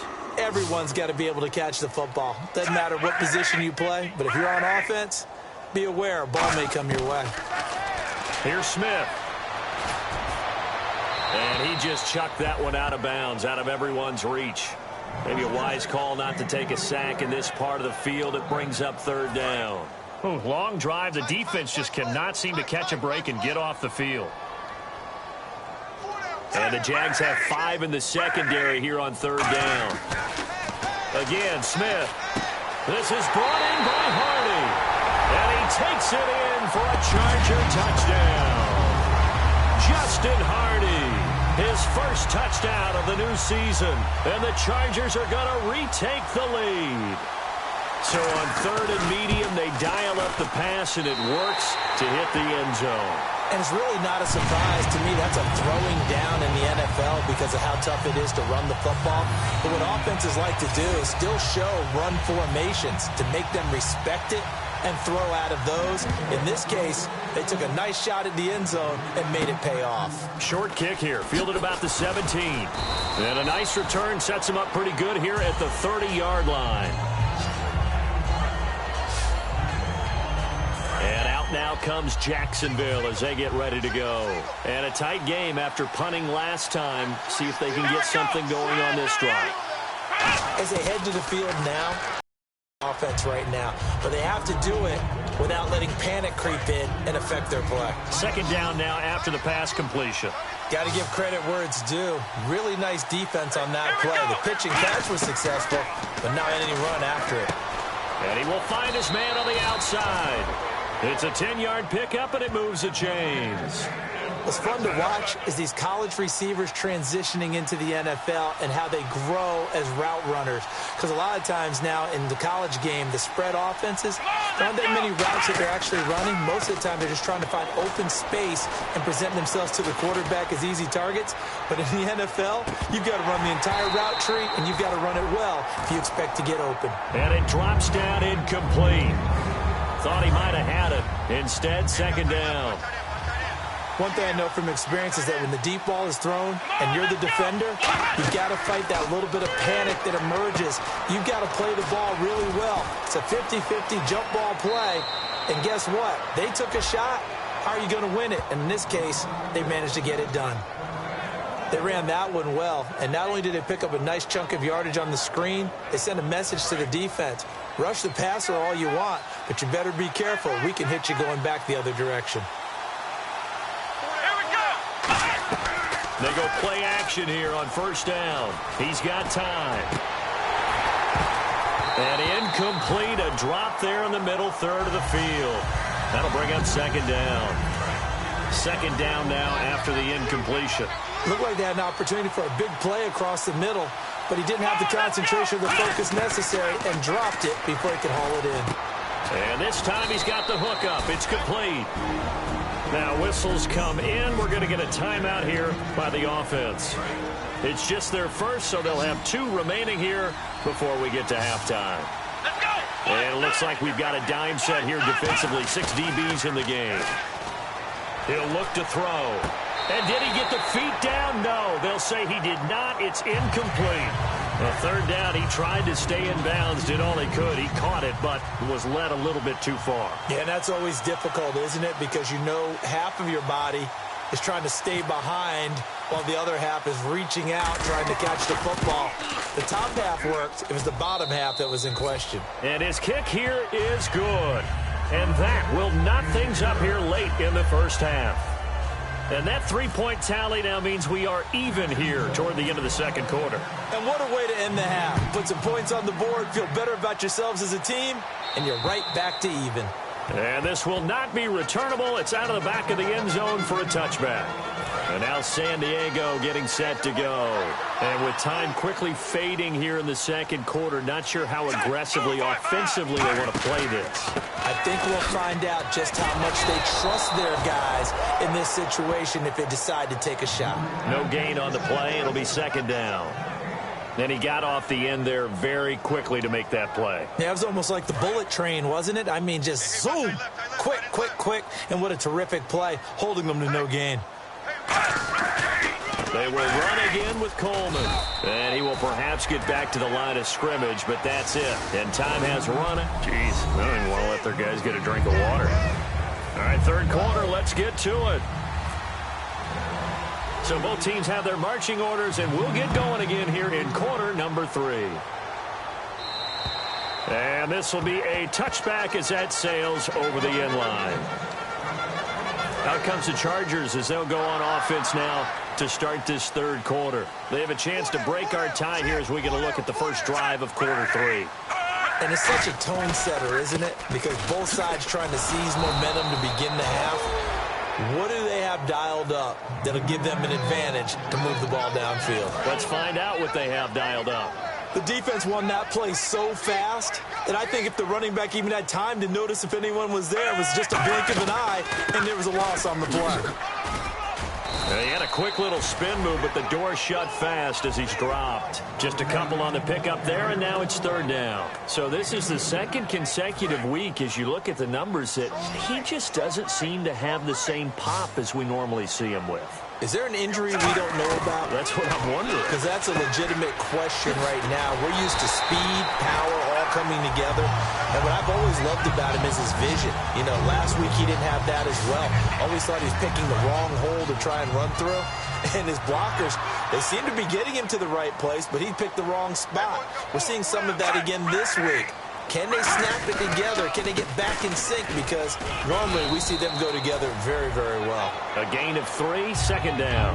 I do know from experience that when you slow down someone's running game, you're now doing the dictating on defense. And guess what? Now you're getting ready to tee off on their quarterback because they have to throw it all the time.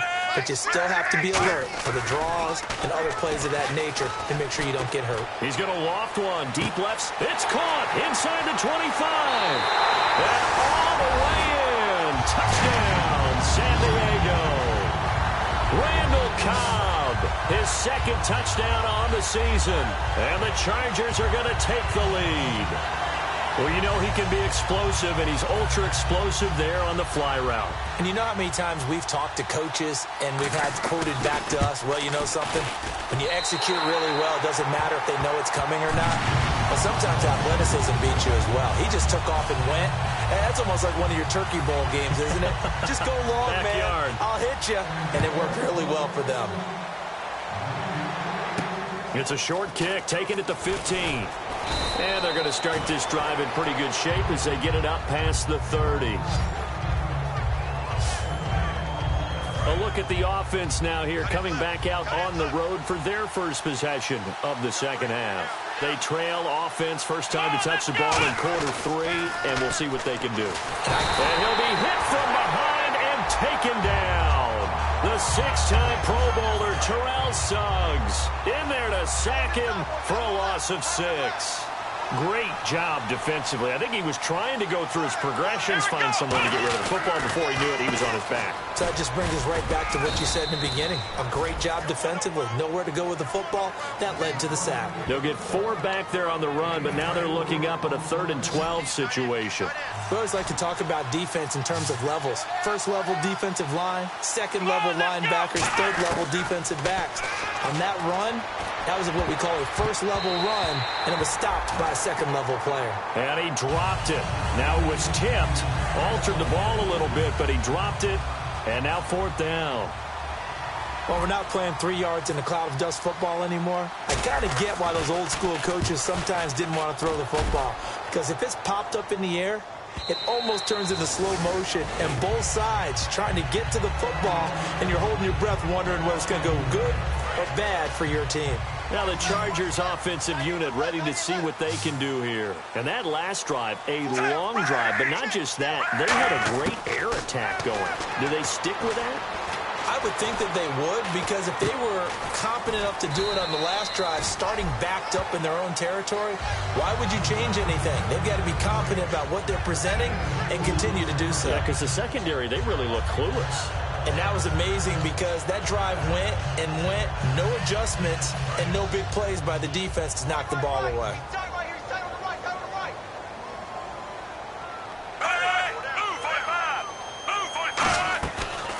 They'll run it now out of the gun. And he's able to get out to the 32, brought down there.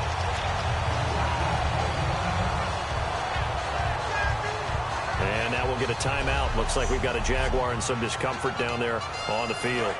We'll step away and come back to San Diego after this.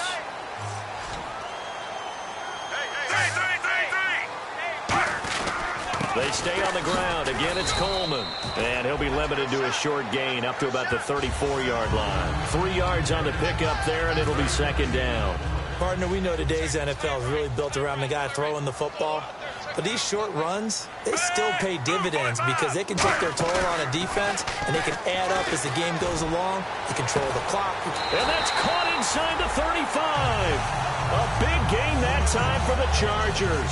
35 yards. And he is picking up right where he left off a week ago. I wrote down, so funny here on my notes, what he said last week. And after we talked to him about the good game, he said, I will do it again. And I wrote those words down, and he's done it again. And it's not bragging if you're doing it, right? Because that's exactly what he's told you, and he is getting it done. Smooth in the secondary, making catches, making plays. That's the guy that we know. Not a run that you're going to write home about, but still a good first down run. That's what an offense calls staying on schedule. 3 to 4 yards on first down, you're set up very well for the rest of the drive. To throw on second down is Smith. And his throw here is incomplete. Well, the numbers have been good in the passing game and certainly a big reason why they have the lead. But now here, third quarter, maybe go to the run game a little more? Yeah, perhaps. I mean, after that incompletion, a little credit to the defense for shutting them down on that play. Maybe you try and run the football a little bit more in this spot. But they have to feel good about how they've been throwing it overall. Just a 1-yard pickup on the play, and that's going to make it 4th down. So out comes the field goal team now for the second time here today. Made his first, this now from 42 yards out. And Frank's kick is good. And they double him up here. That makes our score 20-10. So it goes down as an 8-play drive, and they cap it with the field goal. Yeah, they were able to pick up a few first downs along the way, but they couldn't keep the momentum going all the way into the end zone. Short kick here, fielded about the 17. And they're going to wind up with pretty good starting field position as they get it up past the 35. And out now comes Jacksonville as they get ready to go. And down on the scoreboard, certainly needing to avoid what happened on the last drive, punting the football. Sense of urgency has to take over for them. Nowhere to escape, and he goes down. The Pro Bowler, Calais Campbell, in there to bring him down for a loss of 7. I don't care if you're taking it in round 1, you're undrafted, whatever. As a rookie quarterback in this league, you're going to have games where you face adversity like this. Lessons. All the time you're going to face these lessons. The key for this guy is will he be able to bounce back in the next one, because right now this has not been his game. Of course, the catch was nice, but how about what happened after? Able to stay on his feet and gain all that additional yardage. So many of these slot guys, I think, have running back in their background. And they'll go on the ground. Looking to find a lane, but he can't. Reined in at the line of scrimmage. That's going to go as a loss of a yard, and it'll be 2nd down. All right, Brandon, you know me as well as anyone. You know I don't usually advocate abandoning things during a game, but here we are in the second half. I think it's time to change things up. Let the running game go a little bit. Let's get to the passing game, and if you still want to get in the hands of the runner, maybe you swing it to him, throw it to him a little bit, try it that way. And there's another completion to the tight end. And let's face it, it is hard to overthrow a 6'6" target. It is indeed. Quarterbacks like their speed guys. They like that huge 6'6" target that they've got in him. They really do, and it reminds me of what one great tight end told me once. He told his quarterback, just make sure you throw it up there. You know, kind of like put up in the top shelf where the kids can't get it. So he makes the grab, and the chains move forward. Nice job by the offensive line, giving them time to complete that first down pass. And they'll go ground game here with the tailback. And he'll lose yardage on the play back at the 37-yard line. It's a loss of 2 there, bringing up 2nd down. We just saw another example of how the defense is winning this game. Really at the point of attack, the offensive line is just getting pushed around. I think now as a play caller, you got to give them a little bit of help. Maybe keep your tight ends a little bit more. Maybe the running backs help you a little bit with the pass blocking. But you've got to help them get some confidence because you can't abandon the play calling right now. So they'll get a little extra time to come up with his 3rd down play as we played 3 quarters. We'll return with more after this break. You're watching the NFL on EA Sports. And we're back now in Mission Valley and San Diego. It's Jaguar football, but a little work to do for them. They trail here as we start the 4th. On 3rd and short, they'll try and pick it up through the air. Firing quickly here, and that's complete.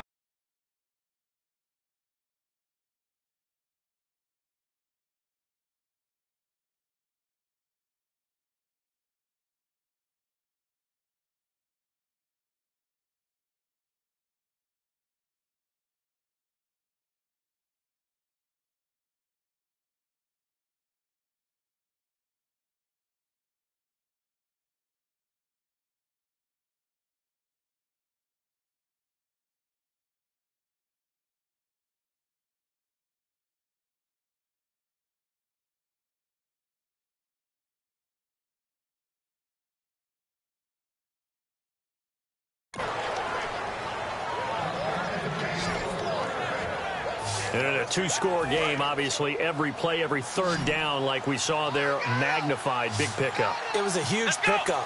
What they really want, though, is to not even get to third down. They've got to maximize time and conserve as much as possible. That one complete to Anderson. Give him 10 yards on the pickup, and that'll bring up a second in just about a few inches here. That looked like a pretty good route combination there because you've got to find a way to clear the guy running the drag, because when you do, you just put the ball on him and then let him run. He's got some space. They'll give it to him right up the gut. And he'll fight forward maybe to the line of scrimmage, but that's all. They'll lose a yard, and it brings up third. Oftentimes when you're not winning at the point of attack for an offensive line, maybe they're getting out physical. Spread things out a little bit, make it more of a one-on-one blocking scheme. Then you don't have to win it physically. You just have to win it by position. That may open things up for your running backs. They'll look to throw here. Forced out to his left. And he gets the first down yardage he needs before he's brought down at the 6. These type of plays are backbreakers for our defense. They thought they had him hemmed in, thought they were going to get him on the ground with the pass rush, but were unable to do so. He gets away, picks up a big first down, and sets up first and goal inside the 10. Out of the gun, they'll look to throw. And he'll be hit as he releases it, and that'll fall incomplete. Well, the pressure, the hits, the sacks have been coming at him all game long. I'm frankly surprised that they haven't found a solution yet to create more time for him to throw it or maybe change what they do on offense. And that's one of the biggest differences in this game and why they're... And they will score! It's a Jacksonville touchdown! It's their quarterback with his second touchdown of the game and 5th on the year. And the Jaguars are back within a score. Here we go now as we get set for a big 2-point conversion. Here we go. 38. They'll look to throw. And this one incomplete. So they went for the 2. They don't get it.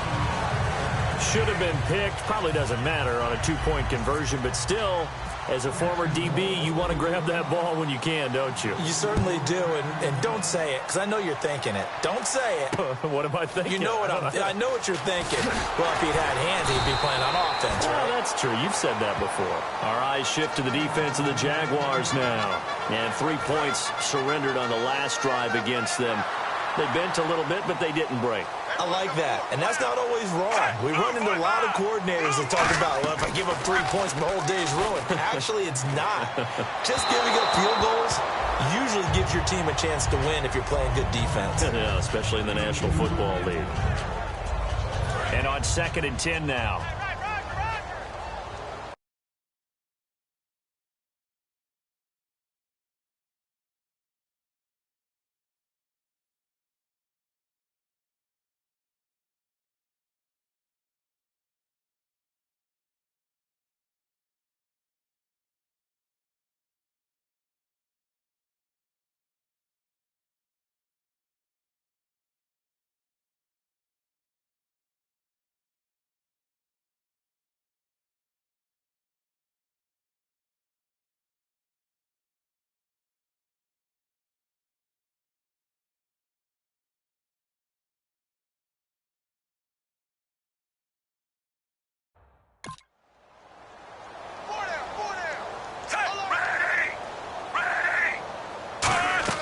Play action. It's Smith. And a diving grab. I think he got that. Yes. That one goes for 13 yards, and it moves the sticks. And that's how you throw for a whole heap of yards in a game. You get efforts like that from your receivers. How about him laying out for that catch? Yeah, excellent. Makes the quarterback look a whole lot better. They'll give it to him right up the gut. And he'll only get a yard, maybe 2, up to the 46. And in this situation with the lead 4th quarter, they're liking keeping the ball on the ground, I'm sure. That's just smart football, but you know the defense has to know it as well. They've got to stop them here. So now we're going to see that loading the box in a big way. 6, 7, 8, 9, whatever it's going to take, puts a little bit more pressure on your big offensive line. They pick up 12 on the play there, and they move the chains. And a new set of downs here after picking up the first on the ground. All right, it's football 101 to know that the quarterback controls just about everything on offense, but a lot of times what gets missed is that the center controls line play. He has to communicate to the guards and the tackles what type of front they're facing, how they're going to block it, and what adjustments need to be made sometimes on the fly as a defense will shift. Give the center a lot of credit because for the most part, he's got big defensive linemen over his face all game long that he's got to try and block and protect his quarterback and create space for his runner. In this case, he did a really nice job of communicating and executing. The fourth quarter here, they've got the lead. They want to keep it on the ground. That's what they're doing. Smart football. Keep the clock grinding. Keep it going. But you got to figure now, they're going to see more people stacked up to the line of scrimmage as they try and bleed it out. Kobe Fleener, the tight end, his intended target. And fourth down coming up. So on fourth down, out trots the kicker in a big spot here. They spot it on the midfield stripe, so it is a 60-yard attempt here. And that one's not going to get there. Not enough juice, an ambitious effort, but it's well short. And this score will stay right where it is. Everything looked good. Good snap, good hold. Sometimes, though, the ball just doesn't want to go where you want it. And this one winds up no good. From the midfield stripe, they'll look to throw. He's going to fire one deep over the middle. And that one falls incomplete. Looked like he might have had position there, but he couldn't hold on at second down. Have to give a lot of credit to the defense on that play. They were prepared. Ordinarily, when they take the big shot downfield to the big guy, that's usually a mismatch that the offense is used to winning. But the preparation showed for the defense, and they were able to bat it away. That catch good for 5. It's third down. Well, they get the completed pass, but still have more to go here on third down. But it appears that they read man defense and went to the out route. And what you have to do in that one is the receiver's got to make sure he works a defender towards the middle of the field to give himself space to cut to the outside and have that ball delivered with good timing, and they got it done. They didn't get the first down, but I have to say I do like the call. I like what they were trying to do. Try and hit your receiver on the run and see if he can pick it up, keep it on his feet, get a little rack yardage. Yeah, but a nice job defensively to get to him and keep him short of the first. And it's a short one here, complete to his tight end. That one good for 12 yards. And on fourth down, they're able to convert and move the sticks. We always talk about big-time players make big-time plays in big-time moments. I think that fourth down qualified. That was a heck of a throw. Back to throw here. And incomplete, he dropped it. Maybe a rookie mistake there, second down.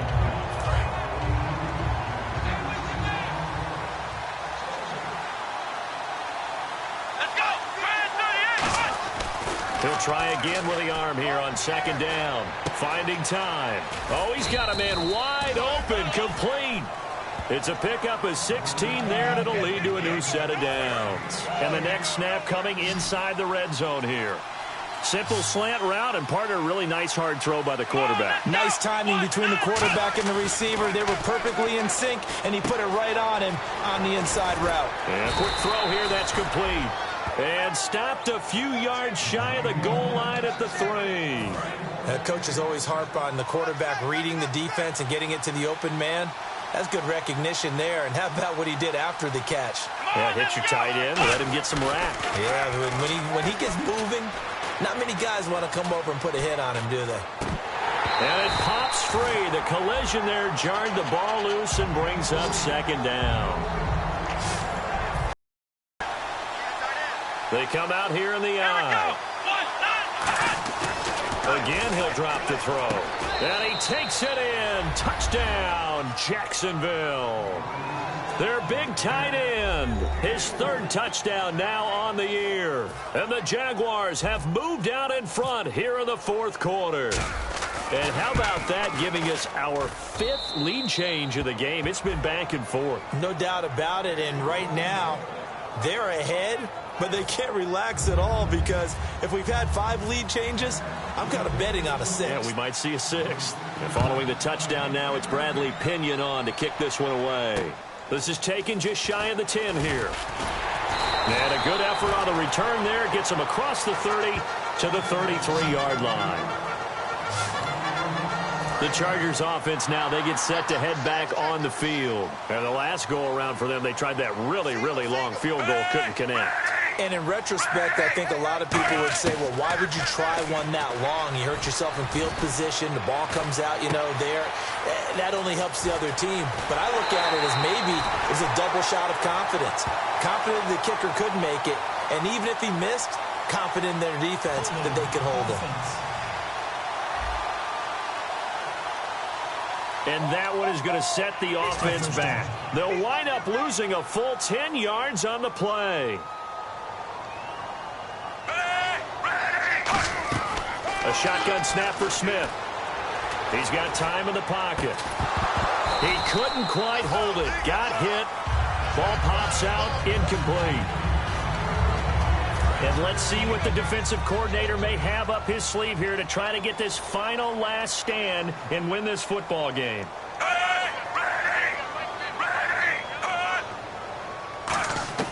Here's Smith now on second down. And that'll be incomplete. Randall Cobb, the intended receiver. Third down here. If you're a defender, one of the fun things about playing zone defenses, especially in today's football, is that it's not as static as it was in the good old days, meaning you just drop to a point and reacted to the football. Now you end up with a lot of man-to-man principles once you get into your zone defense. In other words, get to your assignment and then locate a guy coming into your area, and then you end up covering him almost man for man. That allows him to make more plays on the football like the one we just saw there. I think the training and practice broke down on that play because he simply didn't run the route deep enough to get to the first down marker, despite what was a really nice catch and toe tap on the sideline. Yeah, that's third down 101. You got to go to the marker, know where it is. And this one hits at the 3 and then bounds into the end zone for a touchback. And out now comes Jacksonville as they get ready to go. And that recipe on their last drive that resulted in a touchdown looked pretty good, so they'll be hoping to do that once more. And it takes me back to when we sat with the offensive coordinator and the head coach. They felt pretty good about their game plan and thought there were some holes in the defense, and they exploited them the last time out. Let's see if they can come back and put together a similar drive. And we'll see if they can do just that. Time for a break. We're back to see what happens after this. So it's Jaguar football here as we welcome you back. They've got a second down now as they search for a way to get this one to the finish line. They come out here in the eye. Now he'll look to throw here on 2nd and 10. Quick hitter here, it's complete. Now the Chargers are going to look up here and signal for a timeout. It's just their first. They've got 2 more to use here in the final stages.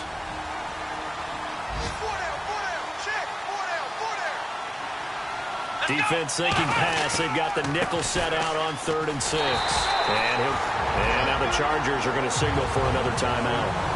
That'll leave them with just 1 remaining in this 4th quarter of play. Here's Bradley Pinion now as he's on to punt for Jacksonville.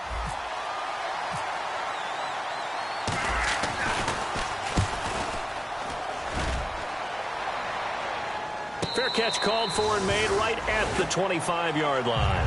A 41-yard punt there with no return. And it'll be Charger football here as they take over. And now San Diego getting set to go. And they're coming off a 3-and-out, my friend. I think they've got to look at that play sheet and go to a spot that they haven't gone before. Time to shake things up a little bit to try and get this offense moving. Okay, so how do you do that? How do you shake things up? You look at what you've called before, realize it hasn't worked somewhere else, and maybe try and find one of those special plays from one of your better players, and maybe try and hit something big and get things going in the excitement area. And he's going to get this down to the 35-yard line. And now they're in the hurry-up. Back to throw. Surveying the field. And Jones has it over the middle. And he gets this one all the way down inside the 15, just shy of the 10.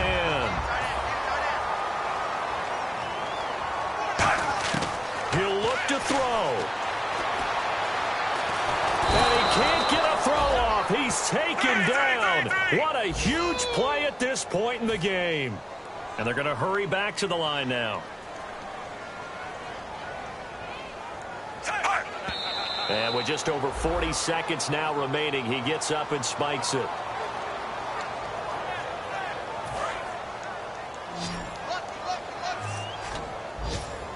And the Jags, Charles, I think they're in the dime here. Covering a lot of field. They'll look to throw. Drops it to Blue, complete. And he'll be brought down this time at the 5-yard line. He'll get 17 back there, but it'll still lead to a 4th down. Boy, they had a lot of real estate to make up there, but what a big-time play for them. Nice completion, excellent game. Now they're in fourth and manageable. Just a little short, though, with that marker. So now here's the kicker, Andrew Franks, in a pressure spot. This to tie things up in the final minute. So we saw a lot of points. Overtime comes. The defenses, they clamp down. Rather amazing, isn't it? Because would you have even thought that we get to overtime after what we witnessed for 4 quarters? Not at all. And have 0 points on either side?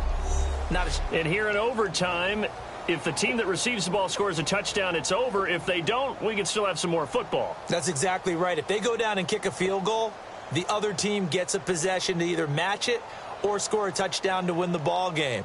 If both teams kick field goals, the next team to score wins. But if the receiving team throws a pick six or fumbles the ball and it gets picked up by the defense and they score, the game is over at that point. This is taken about 7 yards deep. And no run back here. This will be a touchback, and it comes out to the 25-yard line. Now the Chargers, their defense heading back out there. They're hoping to do what they did last time, force another punt. Last time it resulted in a field goal. We'll see if they can get another stop here, though. And the best defenses are in the business of preventing points and creating points. And that's exactly what these guys did on their last possession. Why? Because they got off the field on 3 and out, turned the ball over to their offense after the punt, and let them roll downfield, put the ball through the post for a field goal. When you see passes knocked down by those guys I call the frustrated fullbacks, the linebackers, you know that in their zone coverage, they were able to drop, see the ball thrown, and react to it very quickly. Wide open receiver complete. He got 18 yards out of that one, and it gets him a new set of downs. Let's discuss now this performance as it relates to the last one. You know, a week ago, and we saw it, some pinpoint accuracy. He's displaying that again. That was a fun film session for us, wasn't it? Able to kick back and watch him work. And what we saw was a confident leader, a guy in control, making excellent throws at times. And he's brought that with him in this ball game as well. And I'm starting to think that he's starting to feel like, yeah, I got this thing down pat. And I think the team will come along with him. It's always tough for the guys throwing the football when they think they've got a completion and the ball's almost there, and then someone sneaks a hand or two in and bats it away. And he comes back with one complete. And he's brought down. A good pick up there of 20 yards. And with that last play, he's now up over that 300-yard mark. And in today's NFL, it almost feels routine. And I hate that when you talk about a 300-yard passing game. To me, 300 yards still signifies excellence, and he's achieved that in this performance. And he's got his man on the out route. That throw good for 4. It's second down. So they complete the pass, and now they face a second down.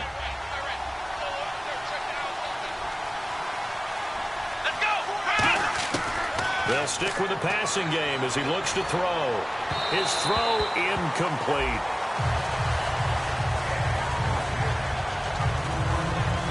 So third down now. They need the 27-yard line for a first. They'll look to throw again. Hard throw, incomplete.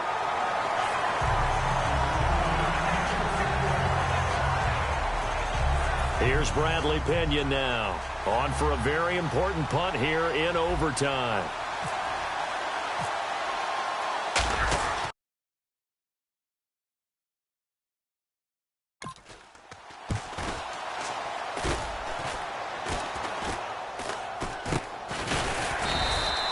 So possession goes over here on the punt. And the Chargers will be backed up deep to begin their drive as they take over for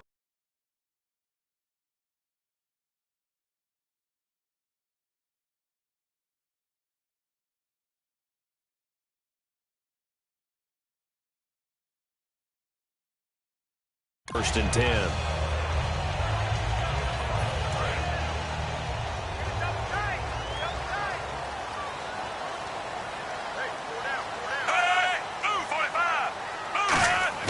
First throw here in overtime for Smith. And that time almost intercepted. That would have changed things here in overtime, but instead second down. He's lucky to be getting that one back. After what they've done with him all day long with all the targets trying to go after him, he's obviously gotten smart and his pride has kicked in. Made a terrific play. Throwing is Smith. And incomplete there. A nice hit. Jars the ball free and brings up third down. And he's certainly not a guy that drops that football very often. Indeed, because that's a bit of a surprise. I know he's in the middle of some traffic and people, bodies all around him, but he usually has the focus to haul that one in. It's complete to Flaner. And he'll be out of bounds just shy of the 30. They give him 13 yards there on the play and a fresh set of downs. And he's the epitome of what we call the move tight end, a guy that you can line up anywhere, in the slot, out wide, in tight. Doesn't really matter because he has such great skills. You want to utilize him in all aspects of your passing offense. And there he was in the slot for the catch. 12 yards there as they move the chains. Doesn't matter whether it's a zone coverage or man coverage, the drag route can be effective when it's run well. And they'll try the ground game here with the running back. And he'll cut it to the right sideline. He goes for 18 there as the drive will continue. Really good, skillful, tough running throughout this contest. Picked up first down after first down. He's got to have a nickname, doesn't he? How about the human first down machine? I think that fits. Now they try the right side here. And this one's going to go the wrong way. Losing yardage back at the 42. It's a loss of a yard there, and now second down. And here comes play number 6 on this drive. And the offense there, the O-line, everybody really on offense, they were just manhandled at the point of attack. Yeah, you could pretty much call them all out, couldn't you? Almost by name, right? That was a very tough sequence for the offensive line. But how about that defensive front? Creating a new line of scrimmage and creating a lost yardage possibility. Now play number 7 of this drive, but it's a tough 3rd and 9. Throwing on 3rd down, Smith. And he's going to be sacked. They sack him back right at the midfield stripe. Eugene Sims in there to pick up his 2nd sack now of the afternoon.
Here's Donnie Jones now as he'll punt it away for the 2nd time.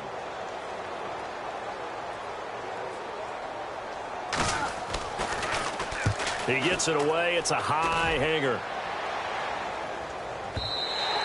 And a bit of a mistake there. This is well into the end zone for a touchback. And the Jaguars getting set to go. Neither team scored yet. Now we go to sudden death. Next points win this game. How about the tension right now? It is ratcheted up, isn't it? I mean, now whatever happens, points are scored. That's your ball game. Can't wait to see the defense now. Do they get a little more aggressive in order to not let the team just drive the ball easily down the field? Got to be careful, though, right? Yeah, if you're too aggressive, you just give up something easy and cheap. But some defensive coordinators would rather take a stand that way as opposed to being nickeled and dimed down the field. Back to throw now on 1st down. And he will find his man on the outside. That throw good for 4. It's 2nd down. They're going to hurry back to the line now. Here's a play fake as they set up to throw. And he takes a shot on the release as this will be incomplete. The good signal callers would never go back in the huddle and play the blame game because they need those guys to protect him. But on that last one, his offensive line, they lost their leverage very quickly, and that's why they were able to get to him and hit him as he tried to throw the football and force an incompletion. That one complete to Anderson. And he's taken down, but not before he gets this into enemy territory across the 40. Well, we haven't been shortchanged on offense. Another fun play to watch there on the deep pass. This game has the feel of, what, a turkey bowl, a Thanksgiving day. You know, when we get together this year, when the Davises and the Gaudens get together, that's what our playbook's going to look like they're oh, and it's intercepted. Picked off by Casey Hayward. And a big turnover there as his guys will get the football back. So we will see yet another drive in this overtime. For whatever reason, neither team able to finish this game off. I know that the first thought is, does anyone really want to win it? But I think that they both desperately want to win it, and sometimes you force things, and that leads to errors. Well, it's out there for the taking. We'll see who can do it. Really shouldn't be a surprise. It's going to be hard to move people in this situation. You know they're going to bring the pressure defensively. Because I remember when playing in these spots, and my coaches always say, don't be afraid to try and create a safety, too. They're going to bring pressure. Back-to-back one-yard runs here, so that leaves them with a 3rd down and 8. The best defensive linemen, they play with great leverage so they can get low and not get bowled over by offensive linemen. They have excellent hands. They can throw people off on a play. We just saw a great example of a really good run stop by a guy playing the defensive tackle position. From his goal line here, Smith. And now the ball's loose. Smith loses it. And the Jags grab it. And he brings it back to the house. It's a touchdown. And a crazy inning, a defensive score wins it. Still catching our breaths from that electric finish. You get into overtime, that's one.